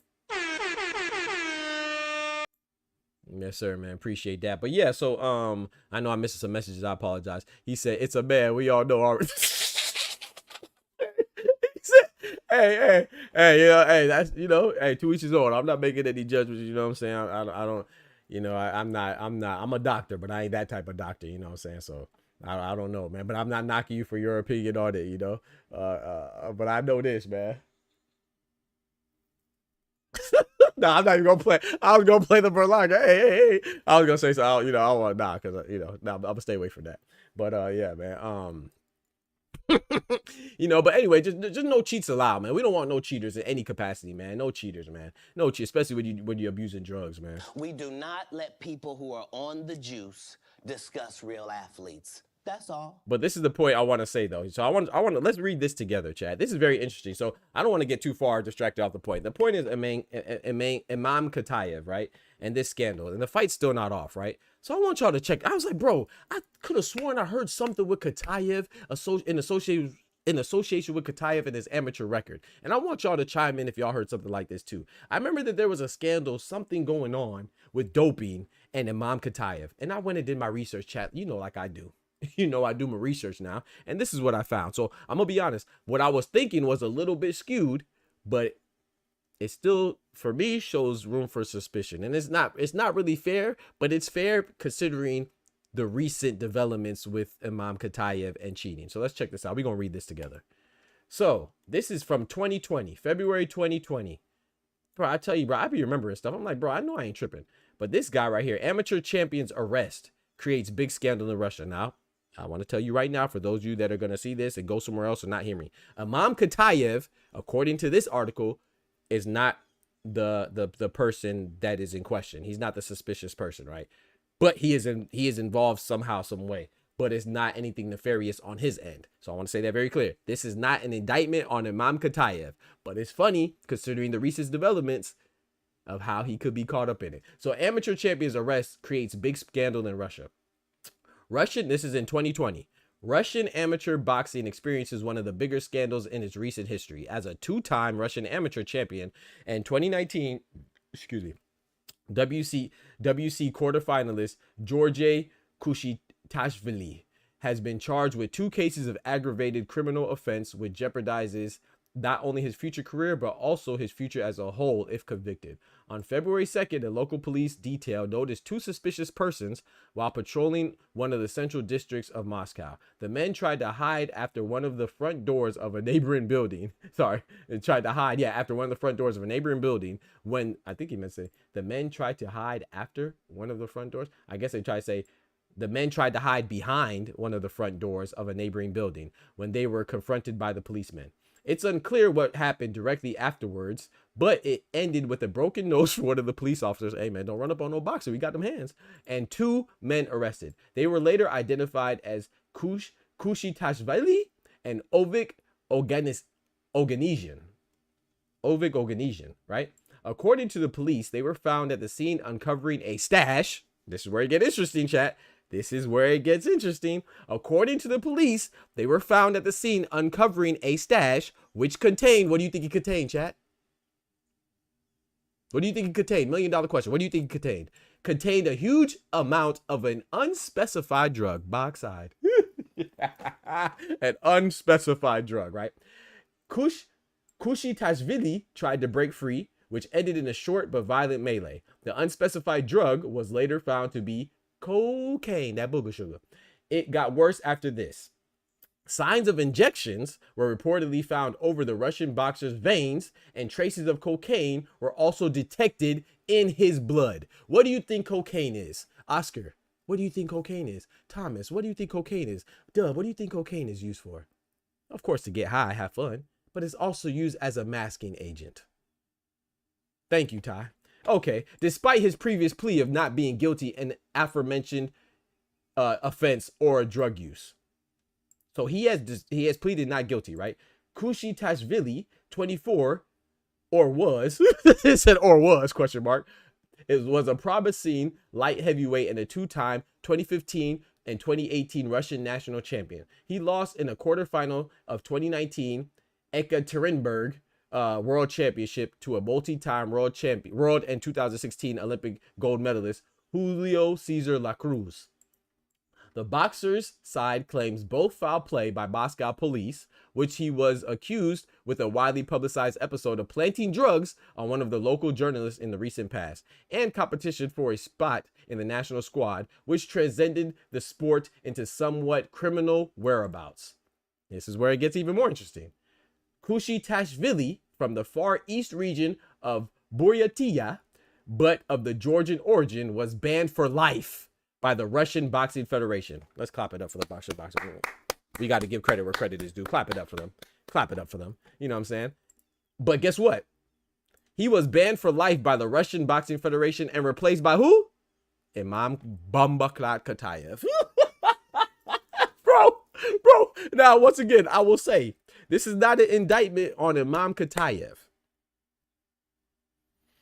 But given what you found out yesterday, that the man got popped for cheating in the amateurs, the IBA, International Boxing Association amateurs, and considering that he's Russian, and considering that he replaced the guy that also was banned for life for cheating, looks a little suspicious, right? I'm just saying. He could have been replaced by anybody. He wasn't replaced by W.J. McCullough. He wasn't replaced by Al Booger. He wasn't replaced by Thomas Hill. He wasn't replaced by Ty Morrissette. He wasn't replaced by me. He was replaced by Imam Khataev. I'm just saying, man. It just seems a little shaky, bro. I ain't gonna lie. It seems a little, hey, man, whether smoke, there's fire. I'll tell you that. RBF General Secretary Umar Kremlev also initiated a full-scale checkup for drug use by members of the national team and his trainers. Well, apparently that drug checkup wasn't that gosh dang good. It wasn't that good because Imam Khataev, fast forward to where we're at now, just got popped for cheating in the amateurs. And there was a rumor, I don't like to speak on rumors, but I think it's applicable here. There was a rumor that one of the big reasons why Imam Khataev turned pro was because of a doping scandal. Let me say that one more time. There was a rumor that one of the reasons why Imam Khataev turned pro was because of a doping scandal. Now, once again, this is not an indictment on Imam Khataev. I'm not blaming Imam Khataev. I'm just telling you what is going on in these streets. What is being said in these streets. And it looks a little suspicious that now you fast forward to 2025 or 2024 when the sample was taken. You fast forward and now Imam Khataev is caught up in another doping scandal. This time it's directly involving him. So what I'm saying is that be careful. Be careful, bro. Be careful. That's all I'm a gosh dang say. All I'm gonna say is be careful, man. Just be careful out here in these streets, man. Keep your head on the swivel, man. Shout out to Pat Bandero in the building. Keep your head on a gosh dang swivel, man. That's all I'm gonna say, man. You know what I'm saying? Be careful, bro. There's cheaters among us, man. And you know what? Speaking about cheaters among us, I thought this was hilarious. So those of you old school heads in the chat right now, y'all know what this is referencing, man. Rest in peace, Tupac, man. But they got the Juice Crew with Omar Epps and Tupac. They got Canelo. They got Canelo, Oscar Valdez, Andy Ruiz, and Ryan Garcia as a cast from Juice. That's crazy, bro. I was crying, bro. Hey, don't do my boy Canelo like that, man. My boy said he not guilty. Y'all got to feel me. You know what I'm saying? My boy took it to court, man. Don't do my boy Cinnamon like that. However, you see, but this is the problem, chat. This is the problem right here. You know whose face isn't here? The guy whose gym it is. Eddy Reynoso. You know, and I'm not blaming. I mean, of course, the fighters are to blame for sure, but I think they should have featured Eddy Reynoso in here in some capacity because once again, it's like with basketball, you know, and it's like, okay, when a basketball player leaves your favorite team, we get mad at the basketball player. When LeBron left Cleveland, oh my gosh, he's the enemy of the state. He betrayed the nation, you know, not just the state. He betrayed the nation by switching teams, you know, because he owes Cleveland so much, right? He owes Ohio so much, right? But then what about when Harrison Barnes got traded during the layup line? He was literally in a game and he got traded. Nobody said nothing about the lack of loyalty coming from the organization that traded him. It's like we focus on the players so much because they're the face. That's why I never like with Kevin Durant. I didn't like Kevin Durant going to Golden State. I thought that was one of the weakest moves because of circumstantially how Golden State made a 3-1 comeback on OKC just the year before. So I thought it was like, man, wouldn't you want to try to set make a statement and come and avenge that disappointing loss, you know? So I thought it was weak from that standpoint, but I never knocked Kevin Durant by exercising his right to do what he wants to do. If you don't want them to be a free agent and go where they want to go or allow them to be traded, then put them in the contract and pay them. There's ways that they can do it. And then guess what? If they have a no trade clause, they're going to trade you whatever they want. So this could, my point of saying that, the correlation I'm making is like, we're focused on Canelo, but Canelo could have been anybody. Oscar Valdez could have been anybody. Obviously, right? They could have put they could put Francisco Rodriguez here. He's an Eddie fighter, affiliated fighter. They could have put Louis Neary in this picture. He's an Eddy Reynoso affiliated fighter, right? They could have put any one of the plethora of Eddy Reynoso, no boxing, no life affiliated gym members in this picture. It's not the fighters, it's the gym. They could have put Julio Cesar Martinez, another guy affiliated with Eddy Reynoso. He got popped dirty too. So they could have put anybody in these pictures. So we're going to focus on Cinnamon, Oscar Valdez, Ryan Garcia, Andy Ruiz, but we could have focused on Francisco Rodriguez. We could have focused on Louis Neary. We could have focused on, gosh dang, Julio Cesar Martinez, who just popped dirty last year. We could have focused on any one of these plethora of fighters that are affiliated with Eddy Reynoso's gym. But until we hit the source, it's just gonna keep going. It could be anybody, hell. It could be Imam Khataev. Yeah. It could be me. Yeah, I might go pro right now. I'm holler at Eddy Reynoso. You better believe it. You better believe it. You know what I'm saying? Let me get that good old snack pack. You feel me? And there's 10 different fighters that could go exactly, Oscar. And that's my point. You know, so it's like we gotta focus on the source, man, and we gotta stop. Like I know it's cool to focus on the fighters because yes, they're the people that we could point to in the face that we recognize. But no, bro, it's these administrations, man. Whenever something goes wrong under the watch of the commissioner or the CEO or whatever, whether it's something that's based on discrimination or based on drug abuse or based on cheating, whatever it is, look at the head, bro. You got to cut off the head of the snake or the body won't keep going. You feel me? So there is a chat. He finally admitted. There it is, chat. He finally admitted. What? Wait, what I admit, bro? What I admit, bro? Yeah, that meme is old. I know that meme is old, but I'm just saying you could replace it. Yeah, I know it's old. But the point is that you could replace it with anybody. You know, I figured that if it was, you know, that you're probably gonna see an updated one. But yeah, man, yeah. So it just doesn't make sense. There's 10 different fighters that could go there. It's the man as they continue cross his names off of the list. Like, don't be man. Right. Reynoso is the Godfather. Right. Exactly. That's my point. So it's like we could keep talking about the fighters, but who's supplying the fighters? You know what I'm talking about? We always talk about, oh yeah, well, you know, it's not the crack addicts that's the problem. It's the dope boys that's selling the crack. Well, I mean, Eddy Reynoso's a dope boy. Yeah. Somebody in the gym, if it's not him, somebody affiliated with the gym, they're the dope boy. So go lock them up and then maybe we'll clean up the streets. It's so funny how we see certain things with such clear vision, but then other vision gets cloudy when applied to the same exact situation over here. But over here, we got clear vision on it, boy. We got clear vision, crystal clear vision. You know what I'm saying? But then when you see a very similar situation, almost identical situation, now all of a sudden our judgment gets a little cloudy. All of a sudden we can't see. We become a Stevie Wonder in this bitch. It's crazy, right? So yeah, around the time Oscar Valdez popped dirty. Yep. Yeah, because no one really references the Andy Ruiz situation with his ex-wife and stuff anymore. Money Mitch Reynoso. Come on now. So let's talk about it. Like I said, the biggest this man Kendrick. And the biggest issue for me, like I said, is the fact that the scary part is that Khataev, the fight has still not officially been called off. And my bad, I got my window open, so that's why you see the glare, unlike usual. I got to have the air circulating because my dog is right there. So, you know, chilling in my office with me. So yeah, man, I just think to each his own, man. I think it's crazy, bro. I just think it's crazy, man. I just think that we need to call it for what it is and attack the source, man. You know, like I said, hopefully Reynoso could somehow clear his name. Like I said, you know, I like Canelo, but you'll be a fool if you don't think that something's going on. What you doing, man? You good?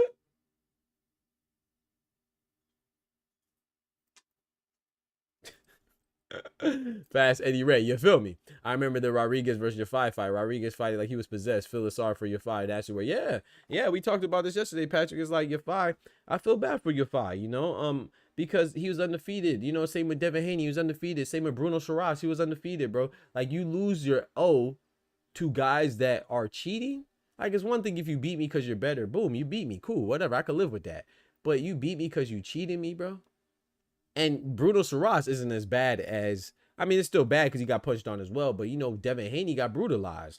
Galal Yafai got dropped in the 12th round. And if you go, like I said, I'd be paying attention to these interviews and stuff. You watch this interview with his trainer, or maybe I read an article with his trainer. I can't remember if it was an interview or an article I read. But Galal Yafai's trainer said that he considered stopping the fight when his fighter got dropped in the 12th round. But he said he wanted to allow him to finish the fight. He didn't want to take that moment from him. At least let him finish the fight. That's how bad he was getting whooped. His trainer considered stopping it. And then you find out that the dude that fought you cheated. And I want to show you this. Go peep the last video, Pat. You know what I'm saying? Go check out the last video. But I want to show you what I said in regards to that, bro. I'm telling you, man, this is why y'all rock with me, man. I'm going to keep emphasizing this, man. Hey, don't forget to smack that like button, y'all. I don't know why we don't get more likes. You know what I'm saying? I feel like we have a lot of haters that like to take my takes and regurgitate it or somewhere else, but they don't even want to smack the like button. At least you can do is smack the like button, help the algorithm. You know what I'm talking about? Hating ass jit. You know what I'm saying? They ain't gonna stop my shine regardless. You feel me? We gonna keep on going and growing because that's what we do, baby. You feel me? We gonna keep going and growing. You know what I'm talking about? Yeah, it's okay. You ain't gotta like it. Your mama will. Hey, your baby mama will. You ain't gotta like the video. Your baby mama will. We gonna grow regardless. You know what I'm saying? But yeah, I wanna show you this. I wanna show you this, Patrick. Check this out, Pat. Check this out, Pat. This is real spill right here, Pat. Look, this is the night of the fight, right? Ring Magazine posted on Twitter, how are you scoring Yafai Rodriguez so far? How are you scoring Yafai Rodriguez so far? The fight's not even over, my brother. And look what I responded. Hey, go follow your boy on Twitter too, man. I be dropping the knowledge on Twitter, man. Follow your boy on Twitter. You want to support the channel? This helps me grow. You want me to get interviews with fighters? This helps me grow because let's face it, a lot of people are superficial. So when they see, they'll go and look at your Twitter and they'll go look at your follower count and they'll look at things like that and your likes, and then that'll determine if they'll come and interview with you or not. So if you want me to get more boxers like I've been reaching out to, it would behoove the channel and our growth for you to go follow your boy and like those tweets. You see what I'm saying? That's free. Your goofy ass on Twitter anyway. You ain't doing your work. You sitting at your desk. You ain't doing no work. I said you ain't doing no work now. You know what I'm talking about? You scrolling on Twitter anyway. You might as well give me a like and a follow. Just do it. It's simple. It's free. But anyway, this is what I said. I said, my response was, how are you scoring Yafai Rodriguez so far? My response was, Yafai's only hope is that Rodriguez tests positive after the fight because he was getting smoked in a pancake. I said, great performance from the vet Rodriguez. But I said, Yafai's only hope is that Rodriguez tests positive after the fight. And guess what? Rodriguez tests positive after the fight. Damn. Because I'm not going to say, I'm going to be honest. I said it as a lighthearted joke. Don't get me wrong. But as I'm watching, I was like, hold on, bro. Rodriguez, I see Rodriguez fight a couple times against Kazuta Ioka and Junto Nakatani. And he looked good then. You know, he probably cheating then too. You know, but I was like, man, this guy, he just looks a little bit more like he got that extra oomph. And I just said that, though, you know what I'm saying? It just so happened to coincidentally be that he really did have that extra oomph. You know what I'm talking about? Out here cheating, man. Stop cheating, man. Stop freaking cheating, man. Stop cheating, man. We do not let people who are on the juice discuss real athletes. That's all. It's nuts, man. Like, come on, man. Have some nuts, man. Doc is a... That's crazy, bro. They just said with your bum asses. You feel me? You feel me, Thomas? They be on Twitter anyway. You ain't doing no work. They ain't doing no work, man. Smack the like button for your boy, man. Shout out to your doctor. That was instinctive. Come on now. That was instinctive feeling. Thank you, brother. I appreciate it. Yeah, bro. I literally said his only hope is the hope that Rodriguez and the man tests positive, bro. You can't make this up, dog. You can't make this up, man. But yeah, man, hey, it's always open to callers, man. Anybody want to call in, man, get your thoughts off. Cause I know some people disagree with some of the stuff I said. They may agree with some of the stuff I said. They also disagree. But I also want to talk about Shakur Stevenson, man. So Shakur Stevenson, he was talking about Sugar Ray Robinson, right? And I thought it was disrespectful what he said. I'm gonna be honest. But I don't disagree with it. It could be disrespectful. It's about your delivery, right? You know, you could say, I could be like, hey, Kendrick, your breath stank and get nasty.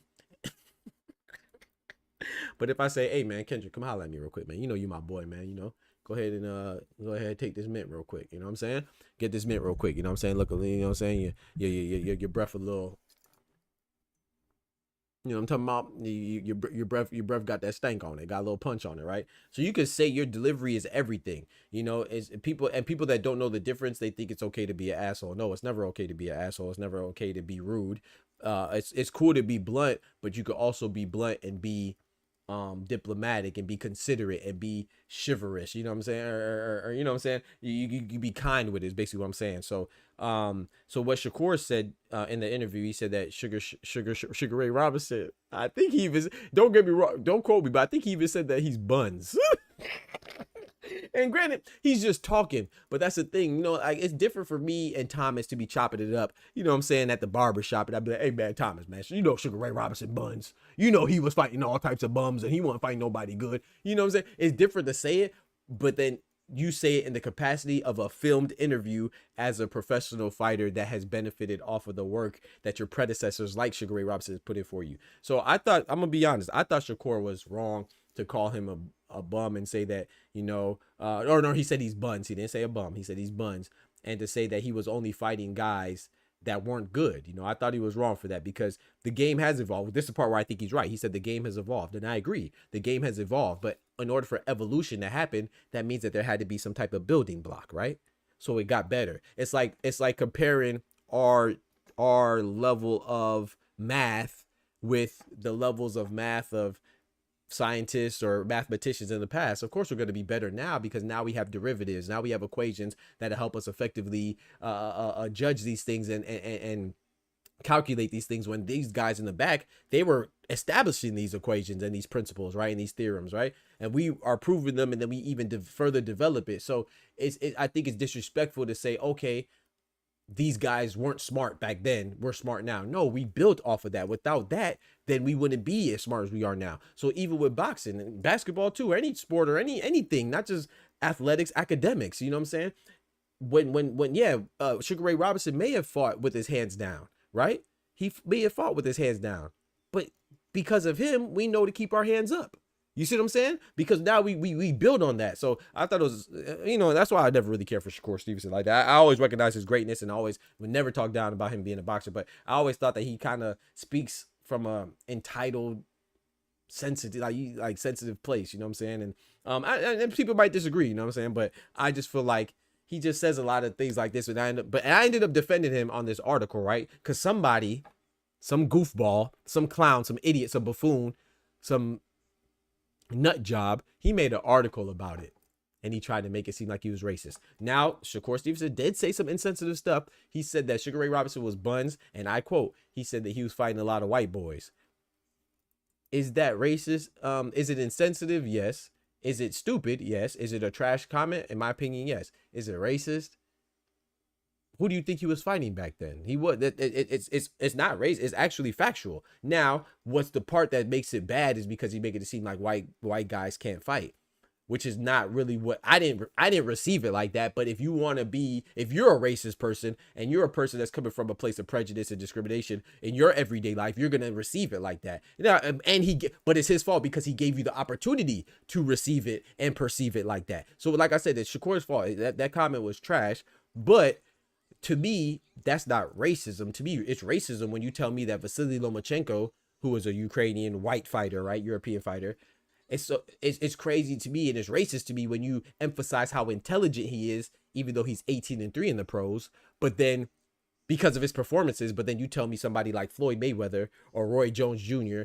or even Shakur Stevenson, who have arguably accomplished more in the sport. The argument comes from Shakur because Roy Jones and Floyd Mayweather definitely accomplished more than Lomachenko. But you want to deduce Floyd Mayweather, Roy Jones, and Shakur Stevenson to athletic runners, right?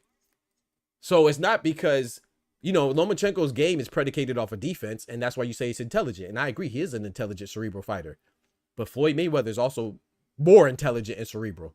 And so is Roy Jones Jr.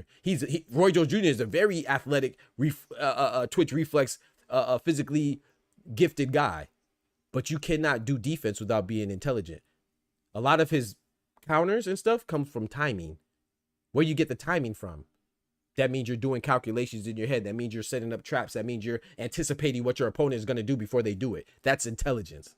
Oh, but when Lomachenko does it, you're emphasizing his intelligence and his brain power. But when Roy Jones and Floyd do it, it's because they're athletic. That's racism. That's racism. So, you know what I'm saying? So I ended up defending Shakur, but Shakur is wrong, and I did say, when wrong is wrong and right is right.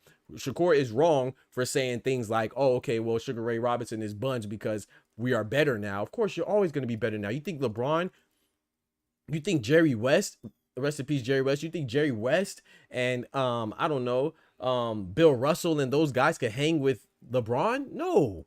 But it's not because that the game is not because they weren't good. They were good in their time. And the game has gotten better. It's become better. It has evolved. So meaning what I'm saying is this, and this is how I always think. Maybe I'm an overthinker. I could be guilty. But I think that greatness transcends eras. So basically what I'm saying is Bill Russell was great amongst his peers. I think if you put Bill Russell in this time, he would find a way to be great amongst his current peers. That's what greatness does. Greatness finds a way. And that's the problem with lazy people. They think shit is just given.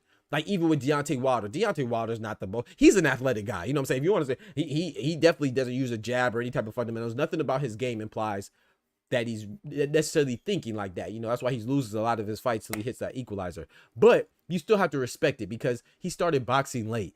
And you could be strong as you want, but if you don't have the correct mechanism or effective mechanism to deliver that power, it doesn't matter if you're not hitting anything. So there's ways to give compliments and there's ways to say things that could be respectful while simultaneously being critical. Like, so if I was Shakur Stevenson, I would have said something, and I'm older than Shakur Stevenson. He's a young guy too, you know what I'm saying? But maybe he needs to work on his PR, but there's a couple times he said some silly stuff. But he could have said like, hey man, Sugar Ray Robinson, yeah, man, he was good for his time. But he didn't even do things like keep his hands up. He didn't have the proper fundamentals right now compared to what we have today. So I don't think that him fighting like that would translate to greatness fighting now. Boom.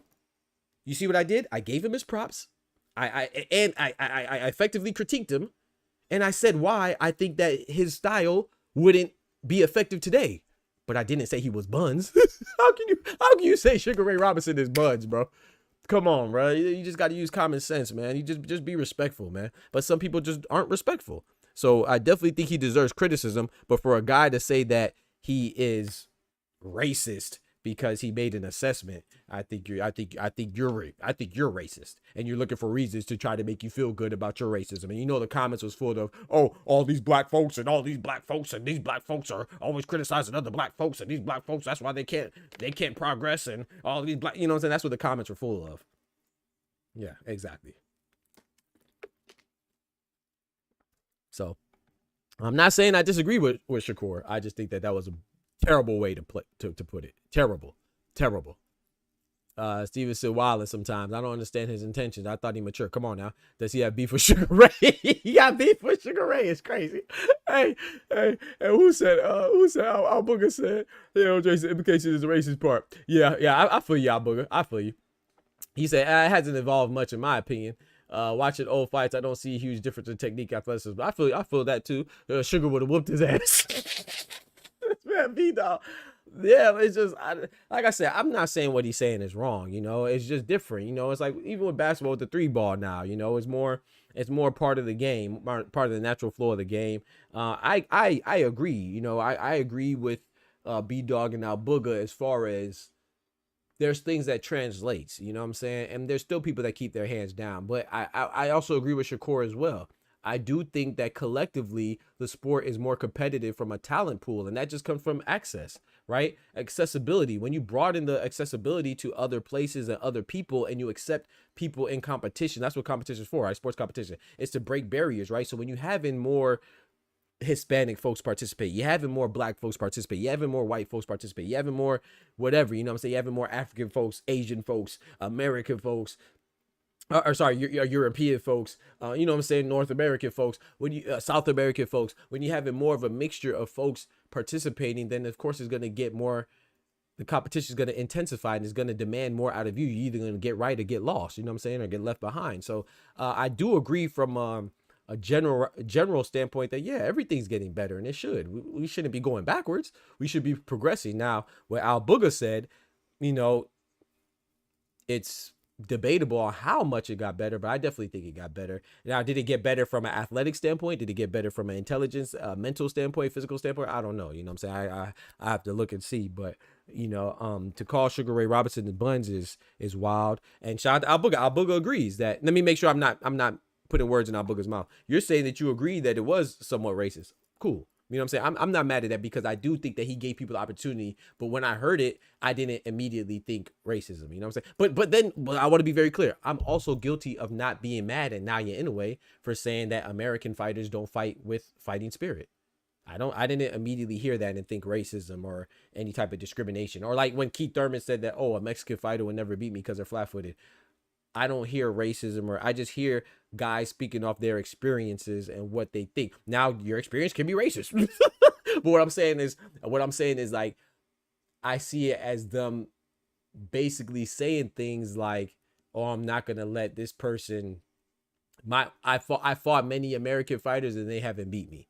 You know what I'm saying? And I feel like they haven't fought with fighting spirit. But if you look at Naya Inoue, look at his resume, he beat more Japanese fighters than American fighters. That's number one. So maybe you could say the same thing about Japanese fighters not having fighting spirit. But I don't hear, I just hear it as guys that are competing and they're telling their experiences. And I don't think that they're saying it from a discriminate way, but they could be. You know what I'm saying? I don't know these people. They could be. But I just see it as like when what's his name? Danny Garcia, Angel Garcia says that when he was fighting Amir Khan, he said, oh, I never met a Pakistani that could fight. That seems very insensitive. Is it insensitive? Yes. But do I think it's discriminatory? Like, oh, I have something against Pakistan folks. I don't think that's what he's saying. I think he's just saying, hey man, you know, it's trash talk, man. It's, you know, I think people try to relate to situations that they've never been in. Or even with B-Hop saying that he'll never let a white boy beat him, you know, when he was referencing to Joe Calzaghe, and then he got knocked out the ring by Joe Smith and beat up by Joe Calzaghe. You know, things will work themselves out, but you got to understand that B-Hop has also fought guys like a much younger champion level Kelly Pavlik, who happened to be white, and he danced circles around him. So he's saying that he feels like certain folks from certain places don't have the skill set to beat them. You know what I'm saying? But he's wrong, because I could, as me being a boxing analyst extraordinaire, you feel me? I could name you, I could tell you black fighters that are flat-footed. I could tell you Hispanic fighters that are agile. I could tell you white fighters that are slick. Now, but if we look at it and talking about the styles that we see for certain demographics, well, the majority of the slick fighters are American. The majority of the flat-footed pressure fighters are Mexican. The majority of the I guess, like, what can we say, like the tough robotic technical fighters are European. You know what I'm saying? Well, particularly Eastern European. But yeah, so I think that we make generalizations all the time, but when certain fighters do it in certain manners with certain tones, then we want to get suddenly offended. That's just my opinion. But if you are offended, hey, it's your sensibilities. You know, we all grew up differently. You feel me? It is what it is. The last fight Canelo deals is against Jake. I've been saying that, yeah, it might be, Champy. It might be. That's what it could be looking at. Facts. Sugar Ray was really that dude. He said, Sugar Ray Robinson tapes were my first boxing experience. My grandpa sat me down and showed me the reason why they invented term pound for pound. Yeah, facts. Shout out to Slime. Got Oster in the building. Big member in the building. Yeah, I thought it was disrespectful, but I don't think it was. You know what I'm saying? I don't think it was much more than that. He said, it's boxing talk. They all say or do shit. This world soft today. Can't say do or attempt to do, or you get talked about. Yeah, I kind of agree with that. But I do think you should have some tact, though. You should have some tact. But oh, sir, I know you ain't talking. Because if it was somebody you liked, yeah, you would be, you know what I'm talking about? I feel like you would be keeping that same tune. But I don't know. We're gonna give you the benefit of the doubt. I do agree with you. Oh, he put it belt to ass because Zepeda just wings punches and invites folks to go to a good old brawl, right? Exactly. And Shakur not there for none of it, right? But that being said, Sugar Ray Robinson beats Curse tail by the yeah, I think, you know, like I said, I just, like I said, you know, sometimes I try to, and I'm not trying to overstep my boundaries, but sometimes when I hear stuff, I try to interpret it how I think that they meant it. You know, I don't always take things literally. Like I said, I do think that he should have phrased it a different way, but I understand what he's saying. I don't think that, you know, like I said, man, you got to be careful where you're at. And I'm guilty of that too. It's like sometimes, you know, me and Oscar will be talking and Oscar will say something crazy. I'm like, I'm about to get bad. or Ty, you know what I'm saying? That I might, or I'm talking to Ty, that I might say something in response to something he said. I might say something crazy. I'm like, hold on, TOS, you know. But it's just that sometimes you get that. That's why streaming, not just streaming, but being live in real time is dangerous, right? Because, you know, because you might say something that might be overly offensive and it might come across in a way that you did not intend, just speaking too fastly. You know what I'm saying? Sometimes your mouth gets ahead of your brain, and like I said, I don't think that I don't think that Shakur Stevenson meant it exactly like that. I'm not saying he didn't mean it now. I'm saying that I'm not sure I think if he could do it again, he would rephrase it, you know. And sometimes you just get caught up talking with your homies. It's like, you know what I'm saying? No Kanye, yeah, no Kanye to the right. It's like when you doing something and you talk like me, we talking on the court, you know what I'm saying? Like Oster said, we on the court, we talking about, hey man, who's the best? Man, I got Jordan over LeBron. LeBron trash. There's no way LeBron can be trash. You see what I'm saying? So it's like you talking and was it hyperbole, you know what I'm saying? Being hyperbolic about it. And you kind of exaggerate, speaking a little facetiously. So, and you say things whimsically, right? But you don't really mean that. Well, some people do mean, well, Oster might mean LeBron's trash because Oster Waller. But there's no way LeBron could be trash. You feel what I'm saying? Can Jordan be better? Yeah, Jordan could be better, but there's no way LeBron could be trash. No way Larry Bird could be trash. There's no way Magic Johnson could be trash. Luka Doncic, who's not on their level, but he's definitely not trash. Giannis, Jokic, Tatum. There's no way they could be trash, but they could be significantly lesser players than Michael Jordan. You know what I'm saying? But, you know, so I don't think that Shakur really thinks that Dog is trash. I don't think that he thinks that Sugar Ray Robinson is buns like he said, but he's just saying, you know, I just think they got caught in conversation. In my personal opinion, you know what I'm saying? I'm not even a Shakur guy like that. But that's just my personal opinions on it. You know what I'm saying? That's just my personal opinions on it. Y'all let me know what y'all think. But let's get to these, you know what I'm saying? Let's get to these ladies though, man. We got the ladies who have no problems fighting. No issues with drugs, no issues with weight, no issues with, you know what I'm saying, superficial, surface level, egotistical crap. Well, Amanda Serrano does. We just saw that. But I'm saying nothing is holding up the fights this weekend on this wonderful card for the ladies, man. So let's celebrate the queens, man. One time for the ladies. You know what I'm saying? We need to get the GWOAT in the mix, but they don't want no pressure with the GWOAT. But yeah, let's talk about some of these fights, man. Yeah, let's talk about some of these fights. He said also Shakur is a fighter that is a type of fighter, I think. He's also Shakur is a fighter. Fighters think that they better than everybody and can beat everybody.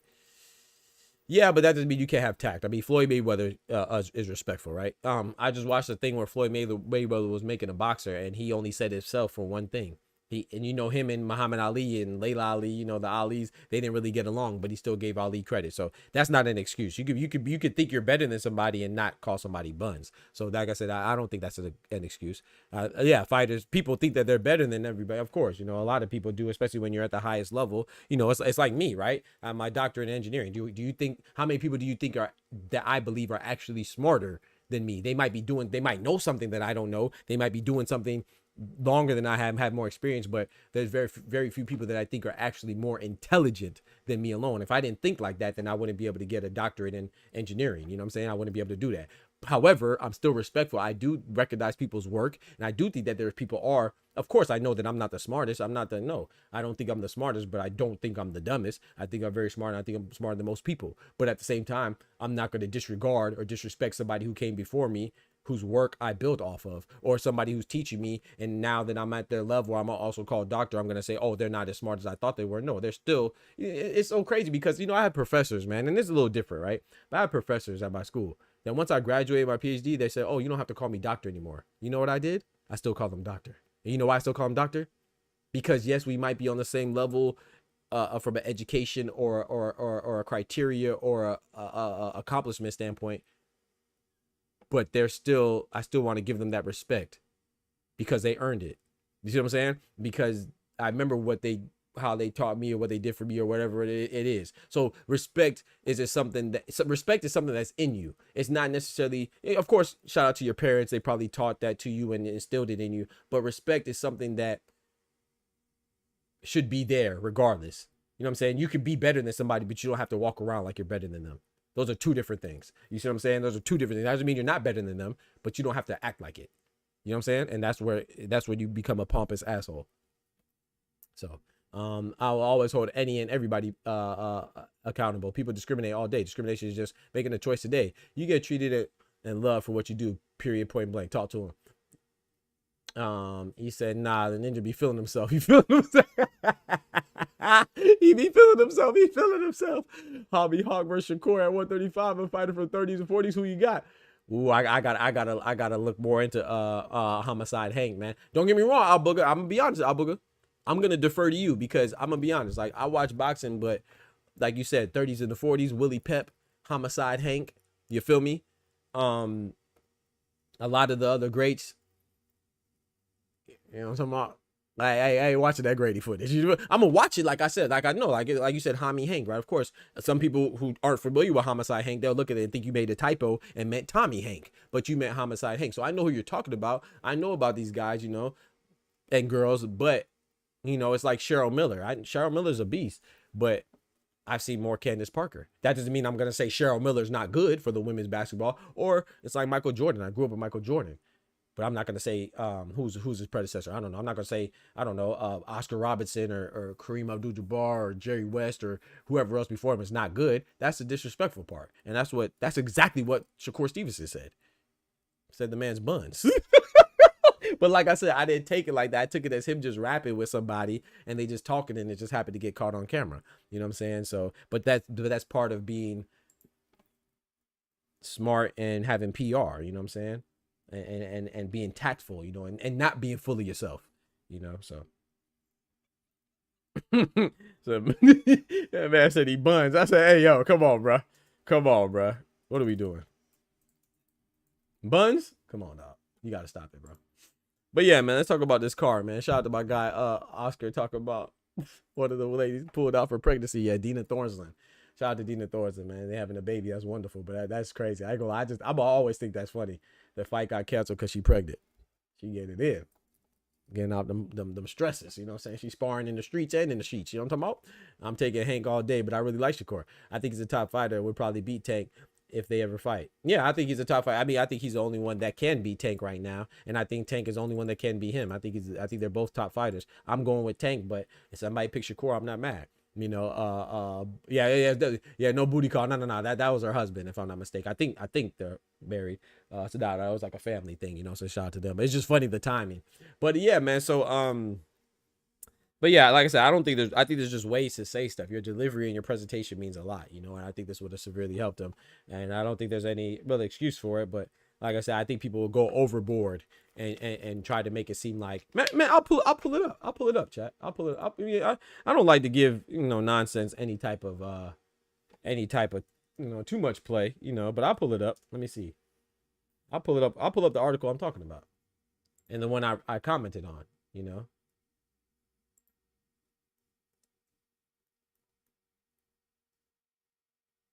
I'll pull it up. Give me a second, chat.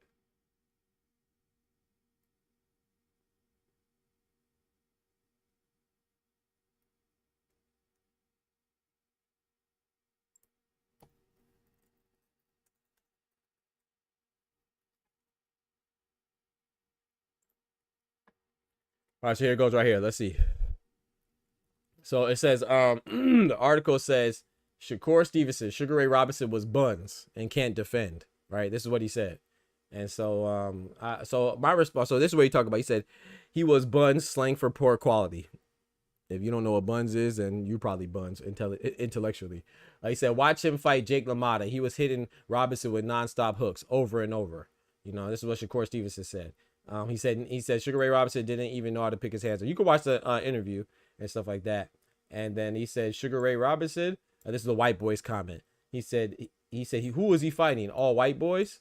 It's not I'm not disrespecting the white boys. Some of them is good. When he said, yes, I am. But, you know, and some of them are good or whatever. So then I responded. I said, bro, racist. I said, bro. I said, yes.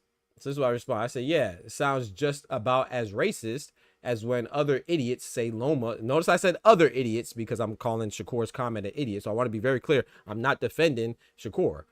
I'm saying, yeah, it sounds just about as racist as when other idiots say Loma is an intelligent fighter while being 18-3. But other cerebral fighters that accomplish more, like Floyd, Roy, and even Shakur, are called athletic or runners. Notice that racism? Of course not. Trash comment from Shakur. Look, I said it again, chat. Trash comment from Shakur, matched by an equally trash article by you and anybody in the comments that agrees with your ignorance. Denounce real racism when and where it exists, not because you're desperate for an article topic. And this person, he said, Roy was a true fighter. The rest of them are runners. It's not racist. It's the fighter themselves. Stop bringing BCS into it.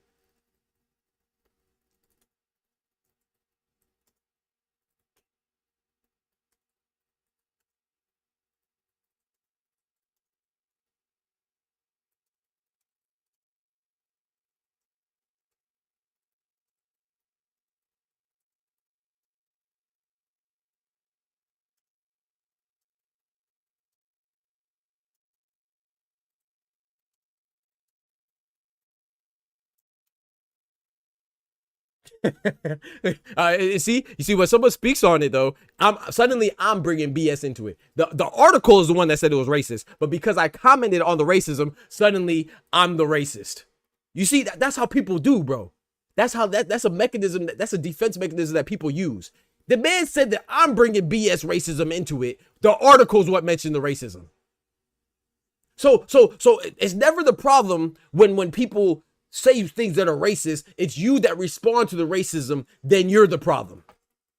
Bro, I'm telling you, bro, it's a mechanism used as a poor attempt, an idiotic attempt for people to trick you out your spot. You always got to stand 10 toes down. Always stand 10 toes down, because people will try to confuse you, chat. They will try. This man said that I'm bringing the racism into it, the same racism that the article brought up. Oh, okay. But I'm saying, let's pay attention to what's really real. He's telling me that I'm bringing the racism into it. Okay.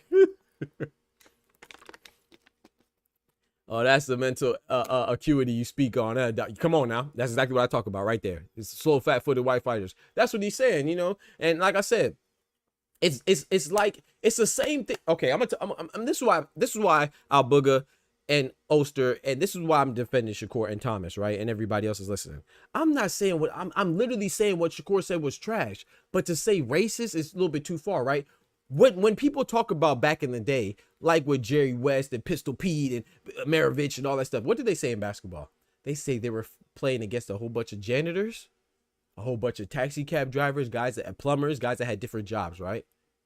And if you know the history of this country, the wicked history of this country, don't you think that was also segregated?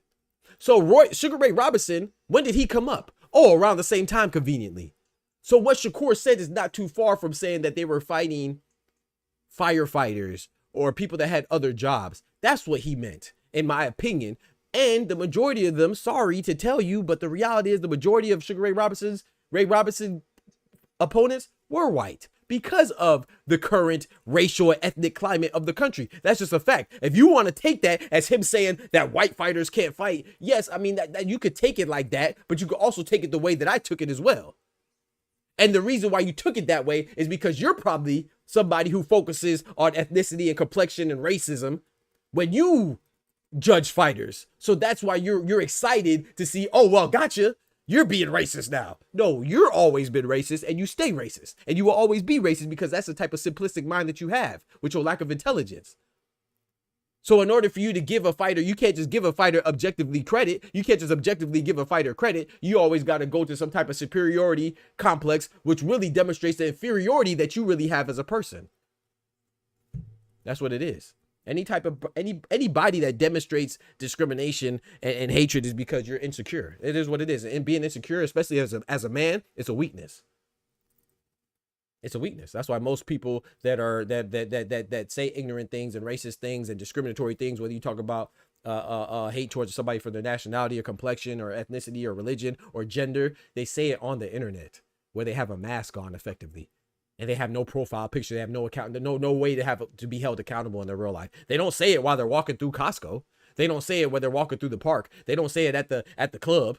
You know what I'm saying? They don't say it at church. Oh, but they'll say it behind the computer screen, or they'll say it, you know what I'm saying, with a mask on. What's that remind you of? People that wear masks. Okay. Okay. I'm just saying. Okay. You know what I'm saying? Everything I say, it's reflected. You can put a stamp on it. You can put a name on it. You can put a face on it. Put your face up. Let me see what you look like. Yeah, man, join the Discord, man. Pull up. But check this out, man. Let's go through this card real quick, man. These all women's card, man. This all ladies card, man. One time for the ladies again, and one time for the ladies. Also, one time for Jake Paul, man, putting on this show for the ladies, man. I gotta salute him for that, man. I gotta salute him for that. So let's Czar, what's good? So we gotta go through let's go through this the card. We're not gonna go through all the card, you know, like Ramla Ali and Tam Tibalt, you know, I don't really know them. You know, it's a pleasure for me I think I seen Ramla Ali fight before, but you know, I'm not certain. Yeah, so first start off with Chantel Cameron and Jessica Cameron. I got Chantel Cameron. I'm actually rooting for Chantel Cameron. Jessica Cameron could fight now. It's going to be a tough fight. And, you know, Chantel Cameron ain't really been popping like that lately. So we'll see. I'm actually rooting for Chantel Cameron. You know me. I want to see the rematch between her and Katie Taylor for a trilogy, the actual rubber match that really makes sense. So I'm rooting for Chantel Cameron to beat Jessica Cameron. Should be a good fight, though, at the super lightweight division. Then next up, we have Sharetta Metcalf. You know what I'm saying? Going against Shreneka Johnson. Sharetta Metcalf is a current IBF champion, and she'll be defending her belt against Shreneka Johnson. So the IBF American champion Sharetta Metcalf will be going against the Australian Shreneka Johnson. I'm going with Shareka. I think Sharetta is going to win. You know, Shreneka Johnson is a replacement for Dina Thorsland, and like I said, who became pregnant, and yeah, so I got the Sharetta Metcalf winning at the bantamweight title match. We got next up, we got who is it? Savannah Marshall versus Shadeja Green, 168-pound unification match, man. You know, I'm looking forward to this, man, at the 168-pound super middleweight division. I think it's gonna be the best fight of the night. I think he's gonna still fight of the night, even better than Katie Taylor and Amanda Serrano. That's saying a lot because they're always gonna be explosive. But I got Savannah Marshall beating Shadeja Green. I like Shadeja Green, the American champion. But I just think Savannah Marshall, my personal opinion, I think Savannah Marshall, the English champion, she doesn't get enough credit. You know, people just attach her to Clarissa Shields, and that's not a bad association, right? Because Clarissa is the GOAT, you know what I'm saying? But I think Savannah Marshall, despite losing to Clarissa, her only loss, is good enough to stand on her own and on her own too, and she's a beast, you know what I'm saying? I don't think anybody beats her besides Clarissa. So I got Savannah Marshall beating Shadeja Green, but I think it's gonna be a good fight. Shadeja Green gonna come with it, and of course Savannah Marshall did things like going to PFL, you know what I'm saying, like Clarissa Shields and stuff like that. She really wanted a rematch. She even wanted a rematch in the cage, you know what I'm saying? So shout out to Savannah Marshall. That's a big girl, and she could fight too. So so could Shadeja Green, but Shadeja Green does have one loss. Her only loss came to friends on Desern Cruz, and coincidentally, not only did Clarissa beat Cruz, Savannah Marshall also beat Franchon Desern Cruz as well, you know. And we know that the triangle theory doesn't always work in boxing, but I think it's applicable here. You know, I think that because Savannah Marshall beat Cruz and Cruz beat Shadeja Green, stylistically, you know, Cruz made it ugly for Shadeja, you know, used her superior boxing acumen and experience. So it's going to be a different fight, but I think Savannah Marshall has the tools to keep Shadeja Green off her effectively, and you know, her more being a more experienced boxer and a former Olympian and all that stuff. I'm going with Savannah Marshall. We'll see how it goes. So either way, I want Savannah Marshall and Shadeja Green, the winner, to get Clarissa Shields. I'm not saying it has to be a rematch because you know Clarissa Shields beat Savannah Marshall pretty handily. I think people exaggerate how close it was, but it was a competitive fight.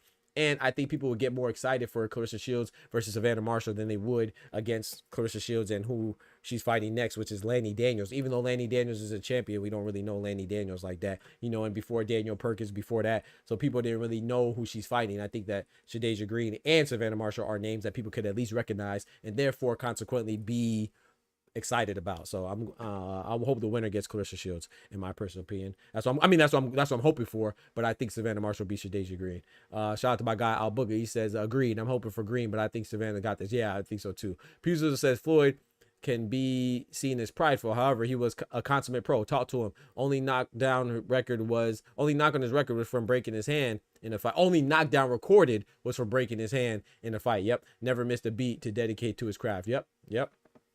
Yeah, breaking this. I got you. Can't wait for the women's fight on Friday. Yeah, me too, Czar. We're going over right now. Shout out to Tay. Tony Harrison making another return. Oh, Lord. Shout out to Alicia Bumgarner. She's fighting Jennifer Mercado. Hennifer, you know what I'm saying? Jennifer Mercado is an undefeated champion. She never fought outside of España. You know, this is her first time fighting out of Spain, if I'm not mistaken. So she's undefeated but relatively unknown. This is for Alicia Bumgarner's undisputed title that she has, you know. I think Alicia Baumgartner, you know what I'm saying, dropped the bombs on them. That's going to be a good fight, but I got Alicia Bumgarner winning and successfully defending her undisputed titles.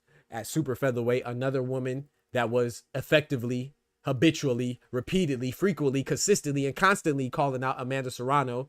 But Amanda Serrano also holds up the belts at 126, which is featherweight, not super featherweight, but featherweight, to where other fighters have to circumvent her bottlenecking the division and go about their business in other ways. You know, so we have Alicia Bumgarner, who called out Amanda Serrano, on top of Sky Nicholson, who called out Amanda Serrano, and on top of Tierra Brown, making it known that she's willing to fight anybody, including Amanda Serrano, while being a belt holder at 126. But anyway, I have Alicia Bumgarner beating Jennifer Mercado. I don't really think explanation is needed. I think Jennifer Mercado is undefeated, nice, but relatively inexperienced compared to Alicia Baumgartner. Now we have Ellie Scottney versus Yamalith Mercado. I don't know much about Yamalith Mercado. I think I've seen her fight one time before, but I'm not sure. Anyway, Ellie Scottney's she's nice. She's nice with it, man. I think she's very fundamentally sound. I'm not gonna lie. From a skill standpoint, I think she's definitely one of the top female competitors, man. Ellie Scottney, nice. Another English fighter, by the way. So I have Ellie Scottney winning that. Now for the main event, Katie Taylor versus Amanda Serrano, man. Katie Taylor is 2-0. Undisputed champion at 140, going against unified champion at 126, Amanda Serrano, for the third time, which I think is unnecessary. I'm gonna tell you, man, I have a feeling that Amanda Serrano is gonna win. If it goes to decision, I feel like Amanda Serrano is gonna win. I feel like they're just gonna and this is why I don't like unnecessary trilogies, because at some point people are gonna feel like they owe you one. You know, even unnecessary rematches. And I think that's the danger with Clarissa Shields and Savannah Marshall, because people talk about how close it was. People might feel like they owe somebody one, you know, and I don't like that feeling, you know. So I don't really like this rematch. I like it because it's an exciting fight. You're probably not going to you're going to struggle to find a more exciting matchup than Katie Taylor and Amanda Serrano. That's for sure. So it's going to be action packed. So I appreciate it from that standpoint. But as far as being a necessity, I think it's not, to be frank, you know what I'm saying? So I got Katie Taylor going against Amanda Serrano, and I got Katie Taylor winning. Not only do I think Katie Taylor would win, because I think she's better, I think she is going to win. I'm just hoping she wins by stoppage. But like I said, I don't think that the gap is too much, you know, it's too far. I just think that, you know, of course, Katie Taylor has a excessive headbutts, you know. So there's things that you could look forward to. Amanda Serrano could get a referee that stops the headbutts, that's more strict with the headbutts, then I think she has a better chance. But at the same time, simultaneously, I also feel like the headbutts is just another excuse, because let's face it, right? Head clashes happen. And I love Shakur also spoke on this. He's like, yeah, Katie Taylor headbutts quite a bit. That's just her style, you know what I'm saying? Which is not good, you know, because Evander Holyfield also used excessive headbutts, and so did Bernard Hopkins, right? But at the same time, you have to also recognize that it's a style clash too, so that sometimes it's almost inevitable for headbutts to happen. And the way that Amanda Serrano fights and the way that Katie Taylor fights, it's gonna be more prone to have a larger number of headbutts than usual. You know what I'm saying? Katie Taylor and Chantel Cameron, they might have had a couple head clashes, but they have head clashes like Amanda Serrano and Katie Taylor. So you got to realize that stylistically too, that's something that we have to account for. So, you know, I can't say, like some people say, oh, without the headbutts, Amanda Serrano wins. I can't definitively say that. You know what I'm saying? So I personally believe that Katie Taylor's a better fighter, not just because she's, won 2 fights, but also because I just think that she's shown more adaptation in her fights. You know what I'm saying? She just seems like she's more skilled. So I'm going with Katie Taylor. I'm hoping she gets a stoppage. I don't think she will get a stoppage, but I'm hoping she gets a stoppage just so we can finally put this nonsense to bed. And we don't have to see a 4th fight or a 5th fight, or, you know what I'm talking about? That's just me though. But yeah, man, so I appreciate y'all rocking as always, man. I'm about to go ahead and call it, man. I don't really watch women's boxing, but I got Sugar Neeks, AB, Serrano, Shadeja. This man, hey, you know what? Hey, Tay, you a freaky ass brother, man. You a freak. He said, I got Sugar Neeks, chat. Yeah, I wonder why you got Sugar. He said, I don't really watch boxing. You know, I don't really watch boxing, chat, but I got Sugar Neeks. You know what I'm saying? You mean Sugar Neeks or Sugar Cheeks? Bullshit! Bullshit! Bullshit, bullshit, bullshit, bullshit. I don't really watch boxing, but I got Sugar Neeks. No, yeah, the one that got the OnlyFans. I don't really watch boxing. I don't really watch women's boxing, Doc. But I'm going with the one that just coincidentally got the OnlyFans. Yeah, come on, man. And he gonna name her first. Freaky ass. He ain't named Savannah Marshall first. He ain't named Amanda Serrano first. He ain't named Shadeja Green first. He ain't named Alicia Bumgarner first. The more accomplished women, he named Sugar Neeks first. Yeah, I wonder why. Yeah.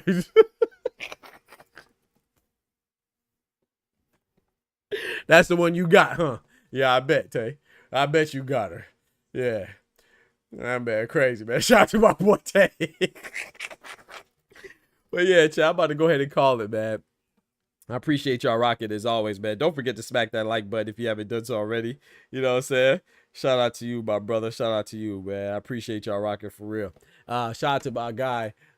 She got an OF? I don't know. I don't know if she has. I thought she did because, well, maybe she just could be sponsored. Shout out to Al Booger for throwing the gifted membership. And shout out to Big Dog Willie for the $5, man. I appreciate y'all showing love in the chat. That's what keeps us going and growing. Don't forget to subscribe to the channel. This man, look at B Dog. B Dog said, hold on. She got an OF? What do you mean by that? That boy got excited. Hey, this man B Dog finna be out there like Berlanga with the OF.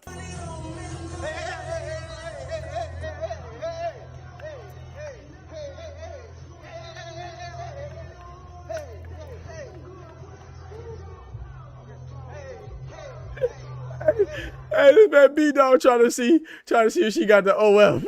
She popping like Berlanga on the OF. No, I don't know if she has an OnlyFans. I only say that because when she goes to the weigh-ins, she always has like OnlyFans tatted on her. So she could just be sponsored.